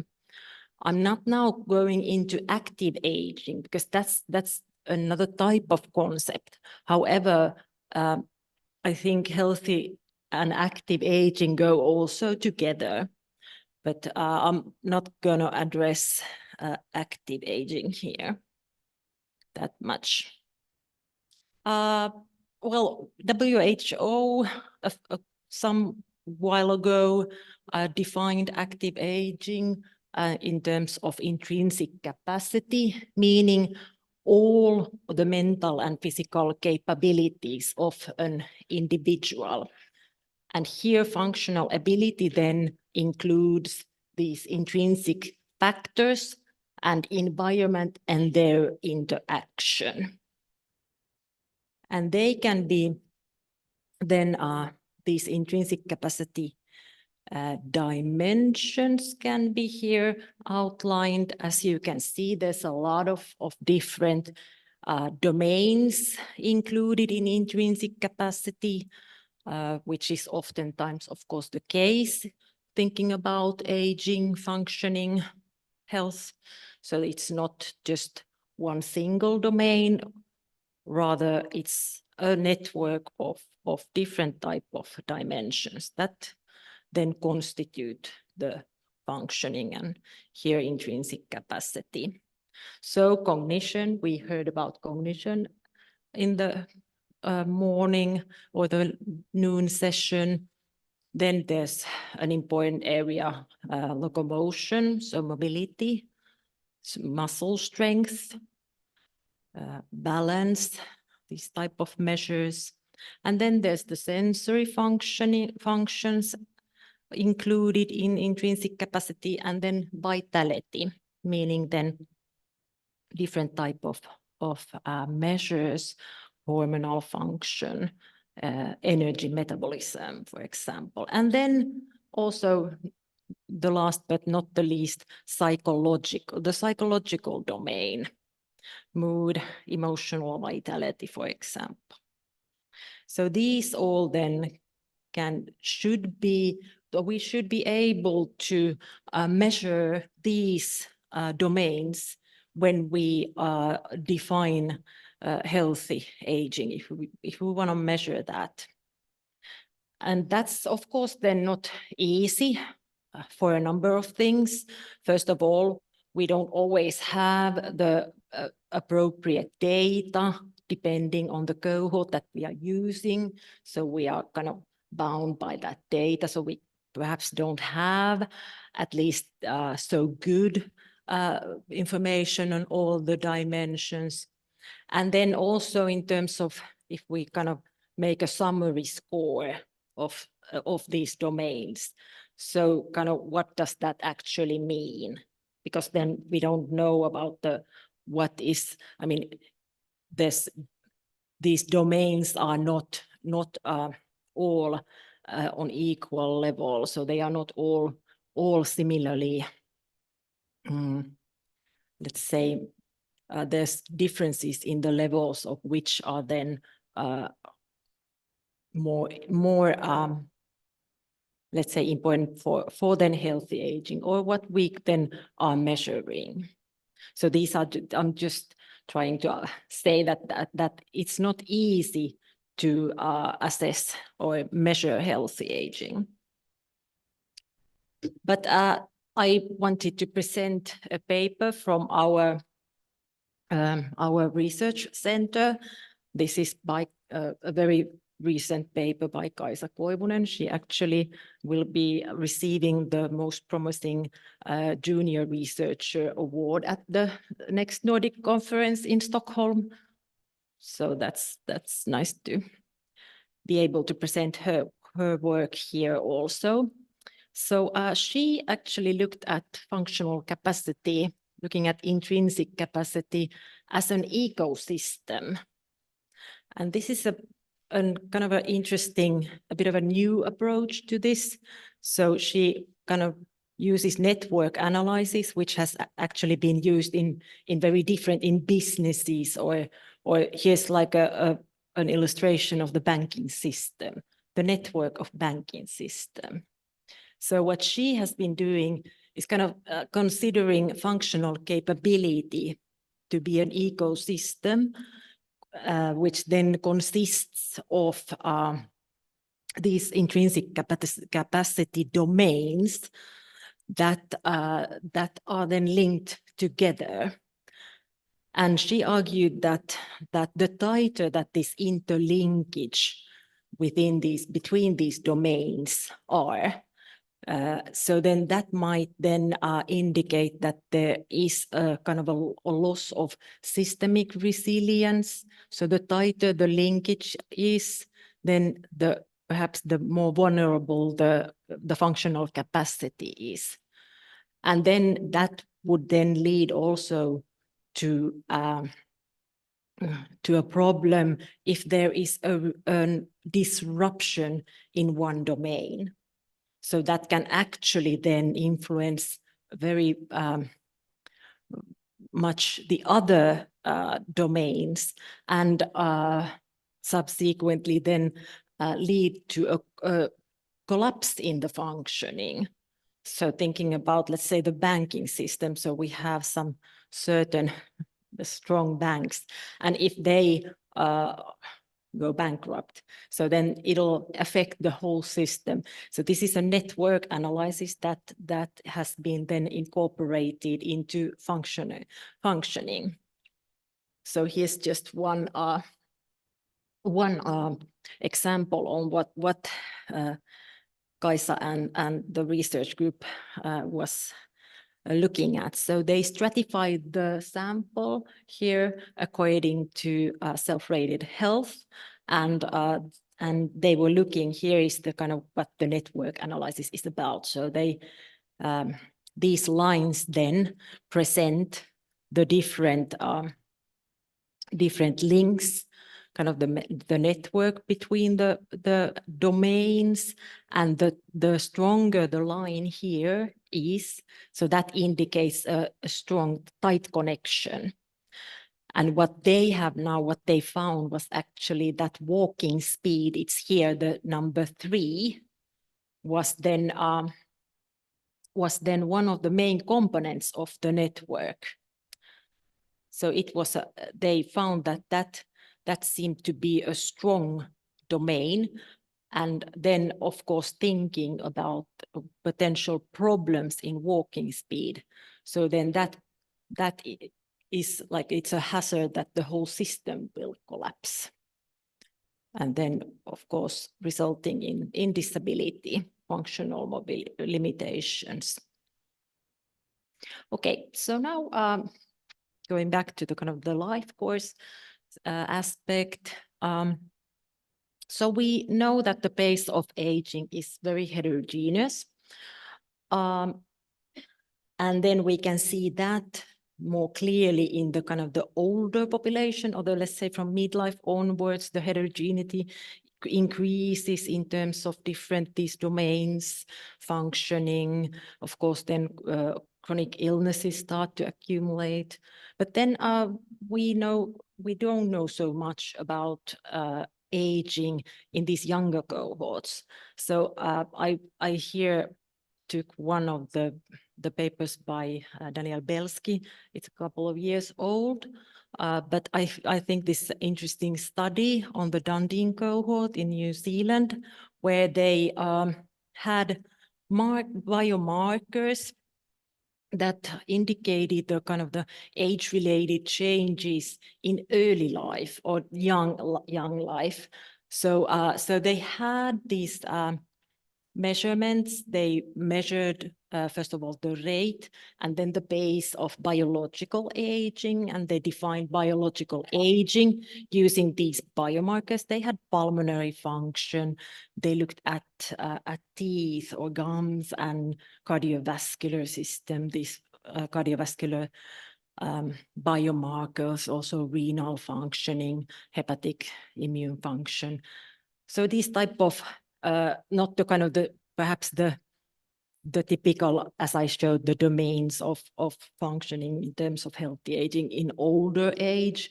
So then but it's like it's no use of measuring kind of walking speed in people who are very young, because then it's not going to tell you so much. Well, walking speed for sure, but if you ask about kind of daily functioning tasks, so you don't really see so much variation. Most of the people, of course, younger people, don't experience problems. But so this is an interesting figure. So this actually shows. So these were then people who were all 38 years old at the time of the measurements, and then they defined the biological age. And then they found that actually it ranged between 28 years and 61. So that's a huge range in terms of thinking about that the chronological age was the same. So I think that this is an important finding and really kind of portrays the heterogeneity of the functioning, the aging process, which is already like evident in quite like not so in midlife. And I would argue that also, I mean, we should measure that in also much earlier, particularly in the forthcoming cohorts or the generations. So, so I'm gonna go now to a couple of studies. Here's one of our recent studies. It was just published in Lancet Healthy Longevity by our group. So we wanted to investigate the rate of accumulation of multimorbidity. And we also looked at early life factors, how they were then associated with the pace of accumulation. So, and I've been doing research on this cohort here called Helsinki Birth Cohort. It's an okay sized cohort. We have registered data, we have clinical studies, all kind of registers linked to that cohort. The clinical cohort is around 2,000 people. And there are extensive measures on pretty much everything related to healthy aging. So just to give a brief outline of the cohort, what is like actually the kind of the most significant or the uniqueness with this cohort is that we have been able to link to this data birth record data from the birth hospital, and then the child welfare clinics in Finland. So we have actually very accurate, very many measurements on the child's development in terms of anthropometry, so weight, height, all type of information from their family life. And then here, because I'm presenting on this war evacuation status, so that's an interesting part also as an indicator of early life stress in the cohort. And then we have, as I mentioned, we have several registered data linked to this here, the chronic diseases. We have the ICD codes from the hospital hospital care, inpatient care, and clinics, what they visited. And that's kind of we have all the visits. And in this particular study then, these ICD codes were categorized into 60 disease classes. And then that's the kind of what we were looking at in terms of thinking about the distribution of chronic diseases. So here is an illustration or the figure on the distribution.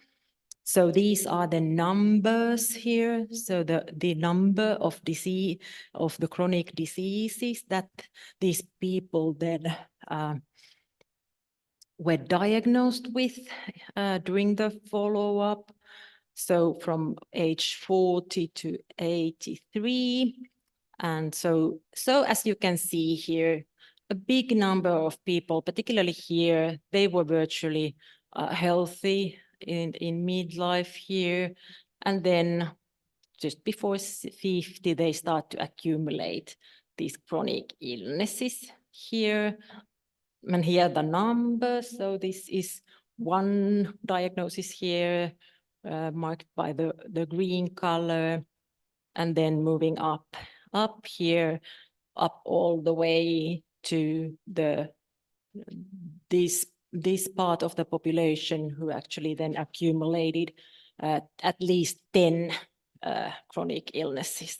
And as you can see, the prevalence here increased by then according to older age. And so, yeah, so we found that the people in the cohort, they approximately then accumulated 2 chronic diseases per 10 years of follow-up. So, so that was the average. And then we were looking at the risk factors, which then could be perhaps associated with the faster accumulation. And now I remind you, we were looking at the early life factors in the cohort. And we found that the ones whose mother had higher BMI or they had been younger at the age they gave birth to that population or the cohort member, so they had a higher risk of disease accumulation. And then also for the cohort member, if they were born small, so if they had small birth size, and then also if they had accelerated growth in childhood, meaning that they were born small and then during the childhood they grew faster, so they had like higher BMI than as they reached then age 12. So that also was associated with faster increase in the chronic illnesses. And also low SES, socioeconomic status in childhood, and also this wartime evacuation status. So meaning, because these people, so they were born 1934 to 44, and that was the wartime in Finland. So Finland was in war, and one of the things that kind of that caused was that there was around 70,000 children who were then evacuated to Sweden or Denmark. So they were basically sent away from their parents. And if there were two siblings, so they were sent to different addresses so that they would learn the language more faster.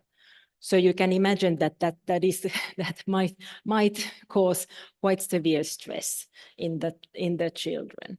And in some cases, the children were even, because then they were sent to their families, they were there for a number of years actually. And so they started to adapt to the families there, and they spoke the Swedish language. And then they were sent back to Finland, where they didn't, I mean, they were estranged from their parents. They might not have, because if they were small, so they didn't know the Finnish language anymore. So they had to learn the language once again. And then some of these children were even sent 2 times to be war children. So I'm just kind of trying to outline that has been a stress. And we have a number of people in this cohort who has experienced that. And we have been doing other studies as well, looking at how that early life stress is related to some, for example, the prevalence of cardiovascular diseases or diabetes and also functioning. And so we see associations, particularly for men, I must say. But here, so we found that these who had been wartime evacuees in this cohort, so they developed one chronic disease more per than 35 to 40 years of follow-up. So I need to perhaps speed up a bit. Yeah. So then in another paper, which was also in the Lancet Healthy Longevity, not recently published.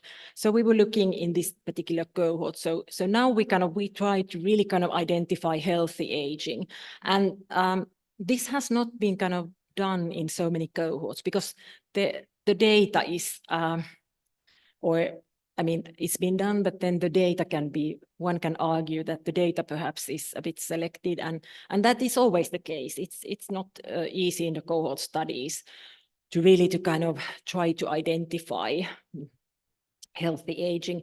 So in this case, we have the kind of the benefit of the registers. So we are able to kind of, able to gain the register data from all the people in the cohort, because of the Finnish system. So regardless of if they drop out from the study, so we can have them in the studies. Right, so, but we were looking at healthy survival, meaning that they were, first of all, of course, alive, and then that they did not have chronic diseases that are likely to impact functioning. Now notice that we looked at healthy survival not as like free of any type of disease, but rather that thinking about what could impact their functioning. And then we had a number of measurements on healthy aging. Here we had 6 chronic diseases: cognitive function, physical performance, depressive symptoms, pain impairments, and then also social functioning. So now thinking back on the for example, the intrinsic capacity domain. So we tried to capture like all type of data. These were in the clinical study set of the cohort. So here, the probability of healthy survival, and well, first of all, the men, they had a bit better the survival, but the difference is not statistically significant among men and women. But so what we found was that actually from age 65 years onwards, so the probability of healthy survival was less than 50% in this cohort. So and at age 76, so there was just 20% that met all these 6 criteria of healthy aging. Well, then there was quite a bit that met 5 criteria, but still, so that was really something that we noted in terms of really thinking about the healthy aging criteria. Then here, a couple of things that were then related to the healthy aging, point to the odds of that. So having grip strength, better grip strength, particularly in women. So that was a plus. Higher HDL concentration. This was measured then at around age 62, these factors, and then having healthy eating habits. And then as a negative, then smoking and use of lipid lowering medication. So that was then related to a decreased odds of healthy aging. And then just of note that the healthy survival, like it is a prerequisite of healthy aging, but also includes broadly functioning and then well-being. I'm not going to go into this. We have been looking at, I'm just going to say, we've been doing these trajectories using growth modeling and looking at also in different populations with different data. I've been interested in kind of the development of functioning, development of frailty, like how that then is related to different life course risk factors, not just looking at one single time point, but using a more kind of a longer follow-up. But then, well, physical activity, as I mentioned, it would be nice to present here from the life course physical activity, these large intervention studies, but they don't unfortunately exist. However, we have a couple of kind of study designs, let's say, that we can use for kind of trying to look at the causal inference also here. So I'm just going to show a couple of slides on these twin studies. Or this, we had a nice, we have a nice data set available, the Finnish twin cohort, where we have these twin pairs that are discordant for lunchtime physical activity. So, that's in metabolic equivalent hours per day that they were assessed here. So we had the twin pairs that were active, and then that was followed up for a long time. So this is a nice follow-up here. And then we had the kind of sedentary twin pairs, the sedentary twins here. And actually what was measured here was biological aging in this study. And what they found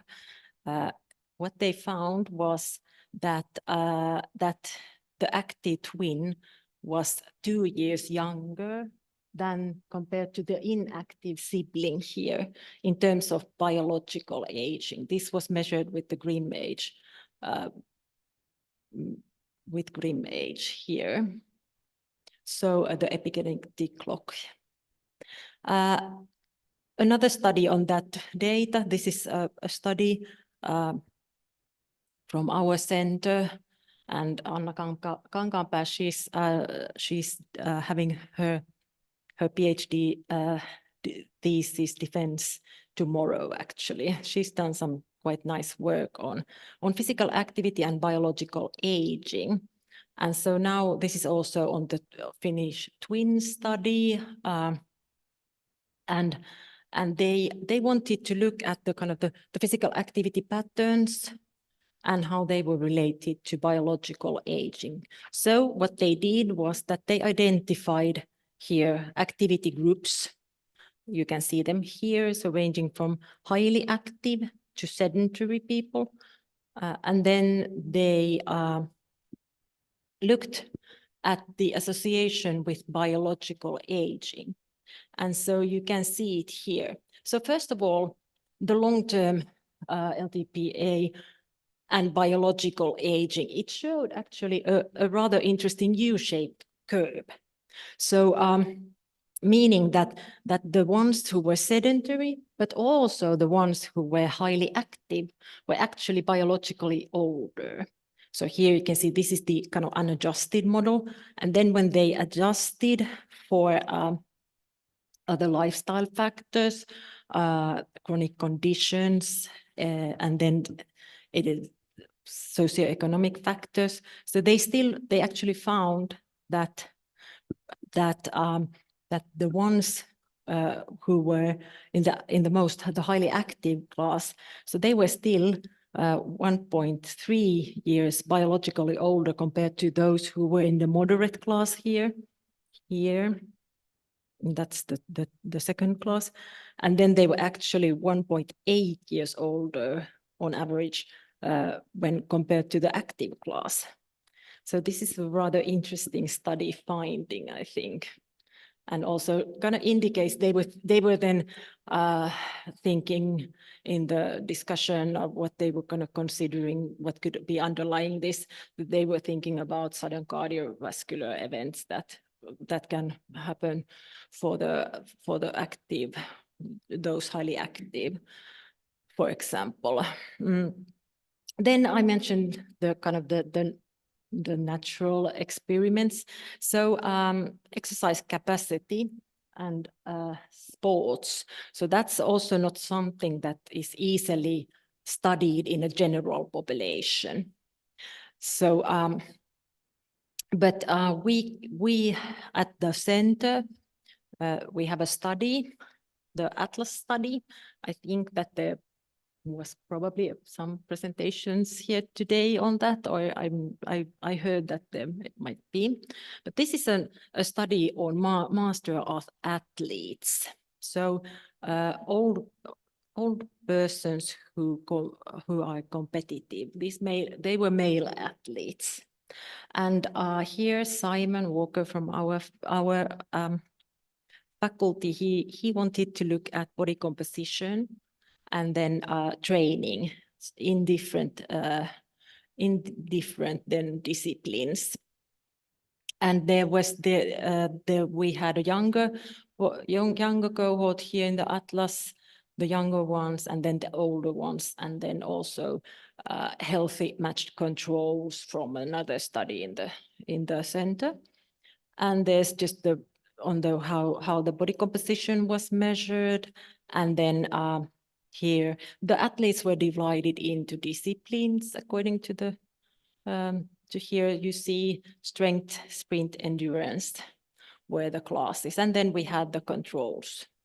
And so what Simon here found and what we reported was that the prevalence of sarcopenic obesity. So there were 19% of the older controls who were then classified as being having sarcopenic obesity, whereas then, as you note, there were only 3% in the endurance athletes, at 2% in the strength athletes. So it's a pretty big difference. And here you can see the lean and fat tissue then in the body composition, here for we can look at the older, then here's the sprinters, endurance athletes, and strength, and then control. So you see a rather nice like in a way dose response here in terms of lean and fat tissue. So and as you can see here, there were differences in terms of the discipline, what they were doing, and then we just found so based on this we can say that this competitive sport really did have an influence on the body composition, of course, then when we compare to the recreational active lifestyle. So there's a number of studies on this data in case you are interested in hearing about that or looking into that a bit more. So, but then we go back to the kind of not the kind of natural experiments, rather the cohort studies that we need to use. And here's a blast from the past. So no, so this was a nice study that Timo Hendricks did when he was visiting in Jyväskylä. And so we were looking at the inverse effects of midlife. We had this occupational and leisure time physical activity, and we were looking at how that was then related to mobility limitation in the follow-up. So this is another cohort that we have been publishing on at the center, and these were then middle-aged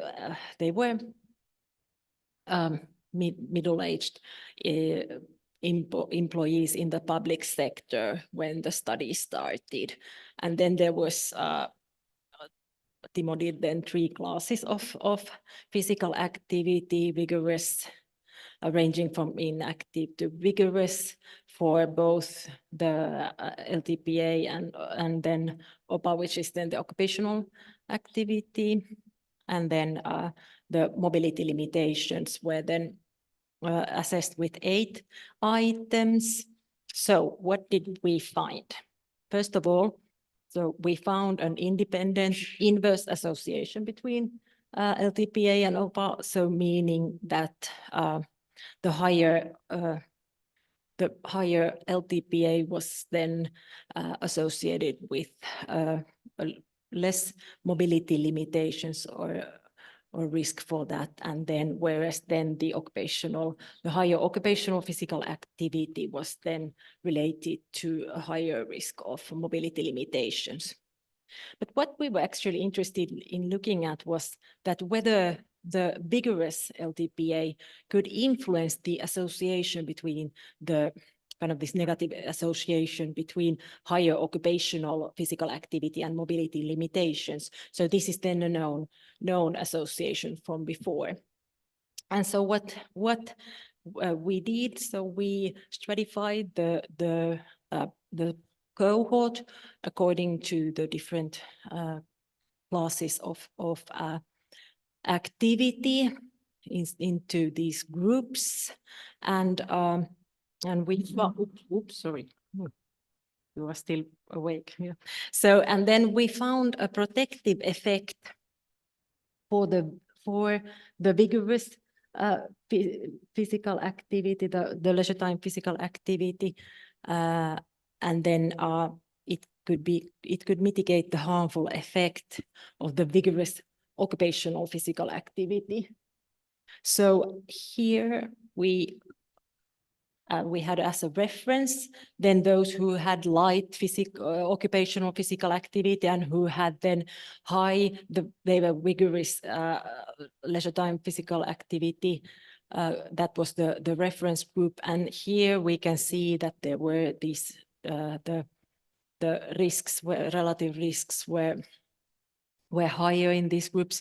But what was kind of particularly interesting was here that well, the ones who had they were in the vigorous occupational activity group, but then they had the leisure time physical activity, they were inactive. So they had the highest risk for mobility limitations in older age.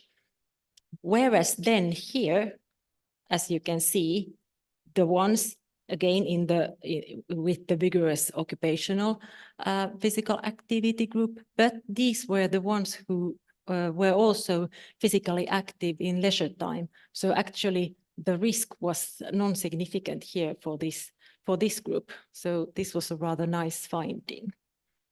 So moving on the I mentioned the frailty. So this is something that is a good measure of overall health and functioning in older age. So, and we were looking at how lifestyle related factors then predict the frailty and the development of frailty. Here this is also the Helsinki Birth Cohort study that we used here, and we were interested in seeing whether kind of the maintaining of the lifestyle, because we had the lifestyle also measured across 17 years as well as the frailty. So we were interested in looking at whether the maintaining of lifestyle or then losing it. So how that was then related to the frailty status. And what we here you can see here, here's the lifestyle factors and frailty at baseline. So this is the baseline where we can here see that that they had less healthy living habits, the ones in the frail group at baseline here. And then if we also calculated the total healthy lifestyle score. Here we had exercise, diet, sleeping, smoking, alcohol consumption, BMI, and they were summed up. So here you can see that the ones here here in the frail group, so they had less healthy lifestyle at the beginning of the follow-up.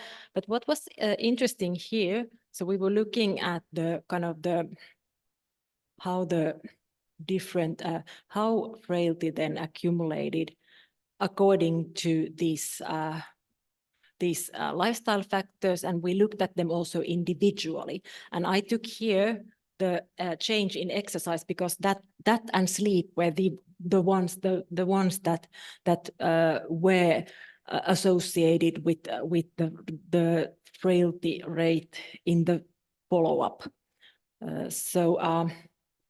As you can see, the kind of looking at the overall kind of healthy the lifestyle score, so that was not associated with the rate of frailty, so the development of frailty in the follow-up. However, then we were looking at this, as I said, the exercising, the physical activity, and so we saw that here the lower the score, this frailty index score is, so the less frail they are.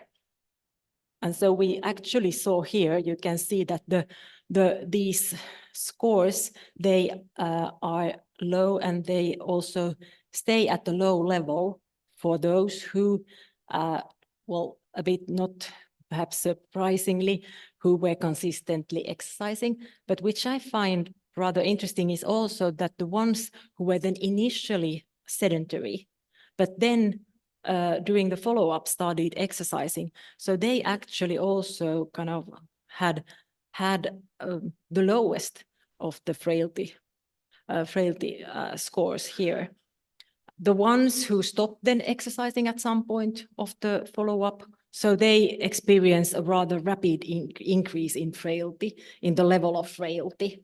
And then these who were consistently sedentary, so they also had kind of a consistently higher level of frailty, but particularly these who stopped exercising, so they experienced more rapid frailty increase. And then those who were kind of letting go of the lifestyle factors, so they also then became frailer fast. Of course, then one can ask, typically, I think, well, you can stop exercising because you don't have time to do that, but there can also be a number of other factors that are related to that. However, we did adjust for a number of things in this study. I'm not going to go into that, because I seem to be running out of time. I'm now going kind of along of the life course and landing at the very end of the life. And so this is one of my early works, which actually kind of got me interested in the life course aspects, because at that time, at least in Finland, so we didn't kind of have so many, like the typical aging cohorts. The people were followed up from age 75 to kind of 90 or 85. So we didn't know so much about their early life, and that was kind of not investigated at that time, because we didn't have the data, so we didn't have time to like start collecting a data when they were 50, because the researchers would have been retired by the time there was some outcomes to be looked at and the follow-up. So, but this we had in this study, we had retrospectively asked the people about their physical activity history and whether they had participated in competitive sports. And this was actually now, this setup is a bit different from a typical cohort study. So, so this was a dissident population. So most of the cohort members, they had died. And so we had kind of the knowledge about the hospital and long-term care from the last year of their life. So we were able to kind of look at the individuals, that how many days they spent in hospital care and in long-term care. So nursing, basically nursing home care. And so what we found was that in the last year of life, so then from men, they spend on average 96 days in one type of inpatient care, and whereas then women spend 138 days on average there. But what was interesting, we found that among those people who reported being consistently active during their lifetime, so among those men, so they spent less time in hospital care in the last year of life. Here you can see the association, or this is just the ANOVA from this. So they actually spend in hospital less time. We didn't see for men, we didn't see any associations for the nursing home care, kind of the long-term care, whereas then for the women, on the contrary, so we found that the active women spend less time in long-term care than the peers here. So that was actually quite a bit less that they spend in long-term care. So I think this provides some information also for the benefits of physical activity at the very end of life. Okay, so I'm not going to go into these cohort differences. We have some, or I can like tie this into the next next slide. So we have some positive signals. This is a cohort that, or these cohorts were measured 30 years apart. So basically we find that compared to the ones, the earlier born cohort 30 years ago, so the ones now, so they have better grip strength, and they also have better walking speed. So this is a positive signal. But I don't want to go into this, as Professor Eriksson also wanted to keep it light. But then again, we kind of have to tie this into like why do these studies matter actually? So I have here from Finland. As you can see, Finland is this rather small country here, but I would imagine that Finland does kind of correlate quite well with the Western countries. So I think that the trends are largely similar in many other countries as well. So basically, the population, the proportion of the population which is now increasing, growing the fastest is the ones who are 85 plus. We know, we heard earlier about dementia. I mean, the incidence rate has been quite stable, but the problem is with the prevalence. It tends to increase due to the longevity of the population. So we have, the Finnish government was quite alarmed about the quite high number. I mean, the estimates are pretty rough. So this is, and particularly because now in Finland, they are cutting down the nursing home care.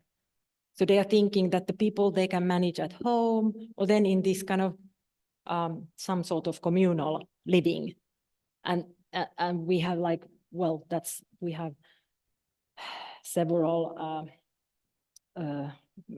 people doing studies in social sciences, and they are very strongly arguing that this is not ethical, that the people, we cannot treat them at home, and that's certainly right. And then also not so nice, nice projections on the severe mobility limitations. This is now on the whole population level, so it's also estimated to increase. I also tried to find something like positive here. So there's over half of the people of the older population. So they actually were reported that they have good workability.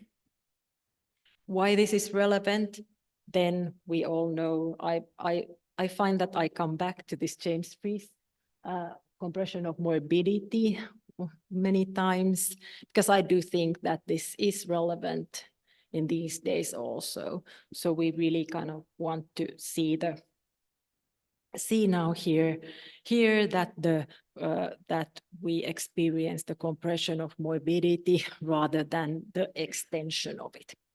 So, but now I'm going to conclude. It's been a long day.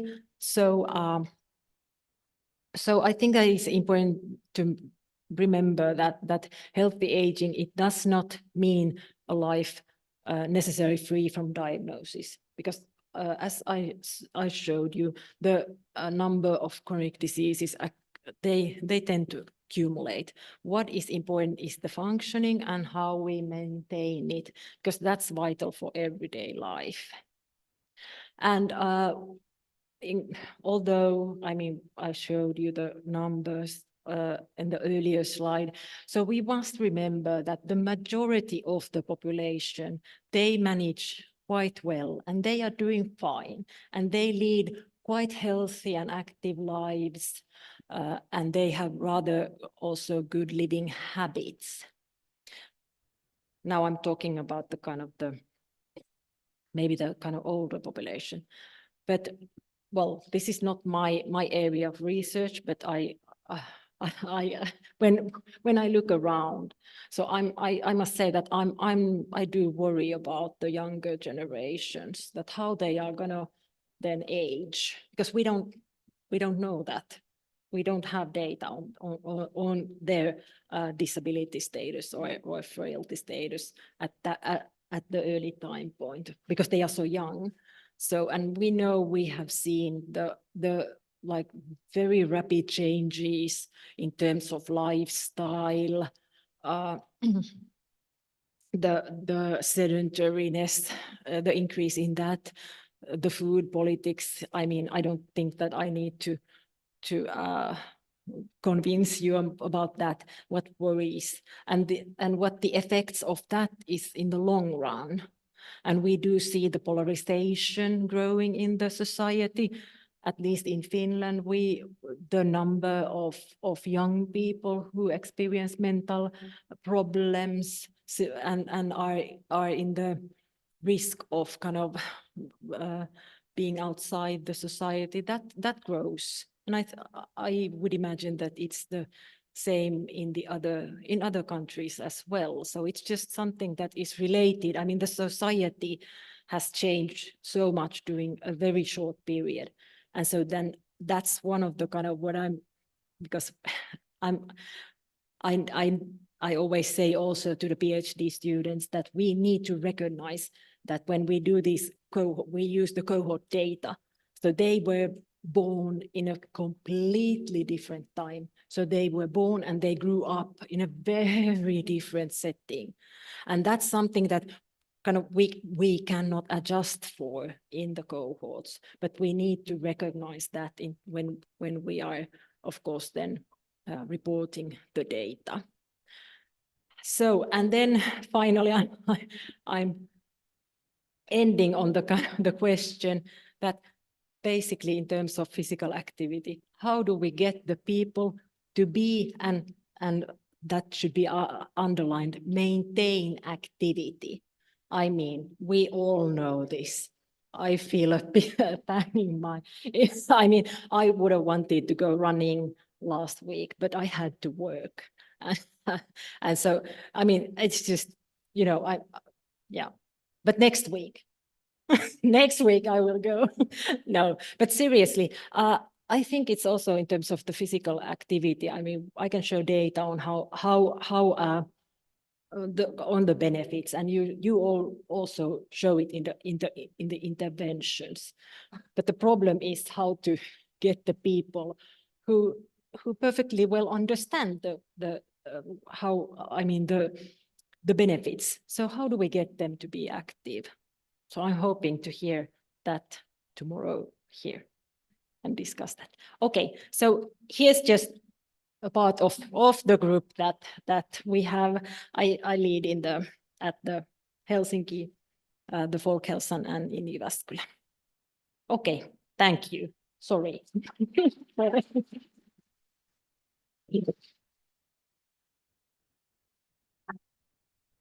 So thank you very much, Michaela, for this comprehensive overview, and also thank you for showing the encouraging slide that even if you change your behavior in midlife, you still have huge benefits in terms of risk reduction. Talking about that, do you think that for us who are interested in health and functioning in old age, is there a phase in life we should put more effort in, or is there even a phase in life that is neglected by our interventions and our research? I think that the midlife, it is, I mean, it's the phase where the heterogeneity comes like into play more, but then that's a difficult cohort. I mean, oh yeah.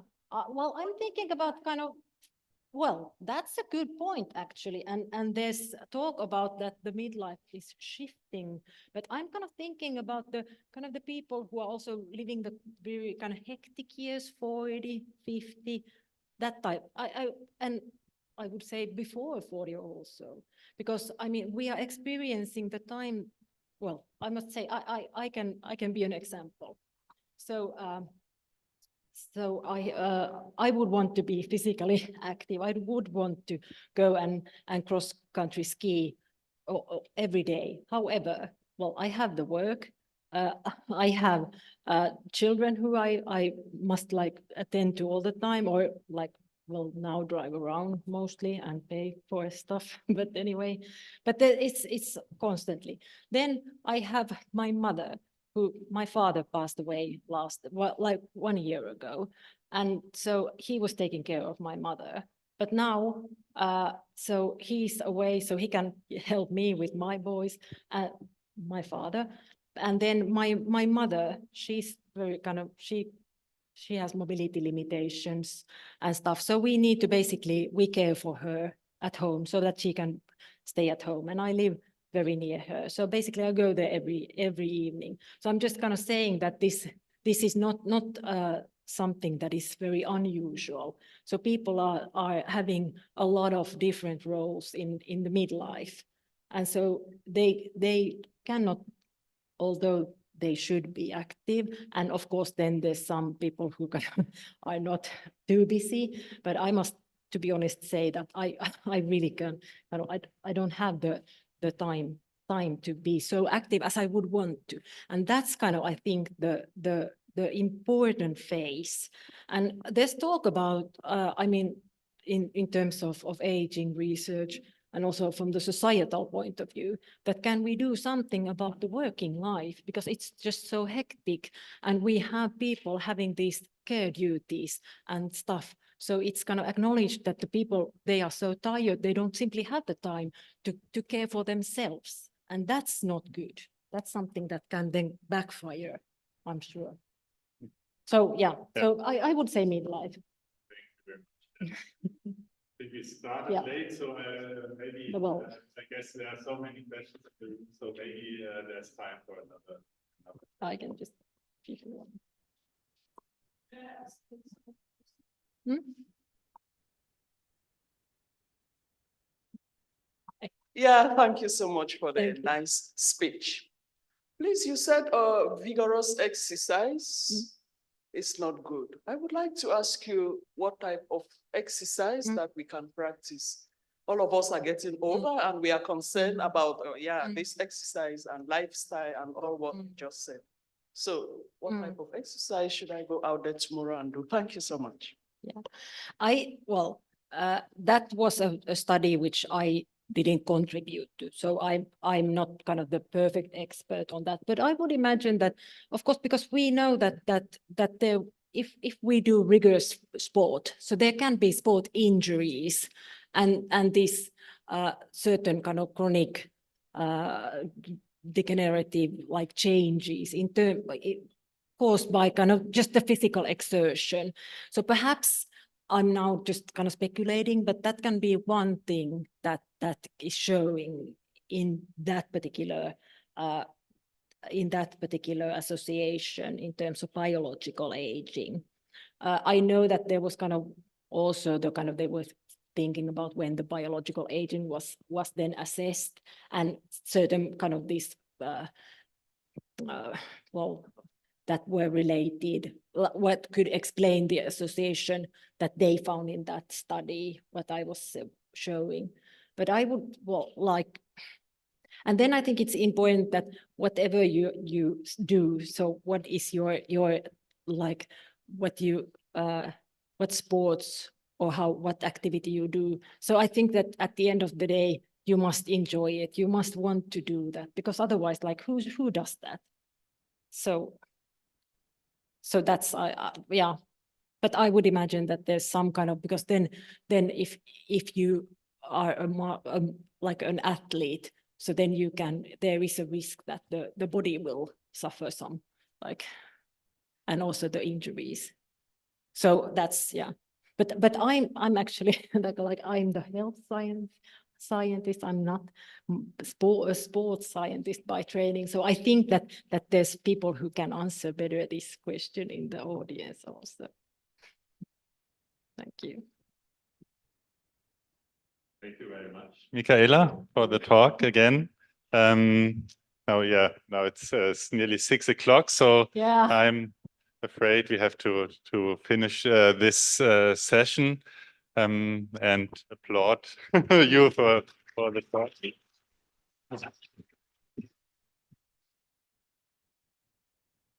And maybe Nereus, you have some organizational issues. Yes, I just would like to remind you that we have a city tour and we go down the hill via stairs. It's the same way like you come every morning to university from your hotels. And it's a 15 minutes walk in front of Soboras. We meet a guide. And just want to remind you that tomorrow morning we start not in this building, but in a central building. And at 8:30, like it is indicated in the program. So see you later today during the city tour.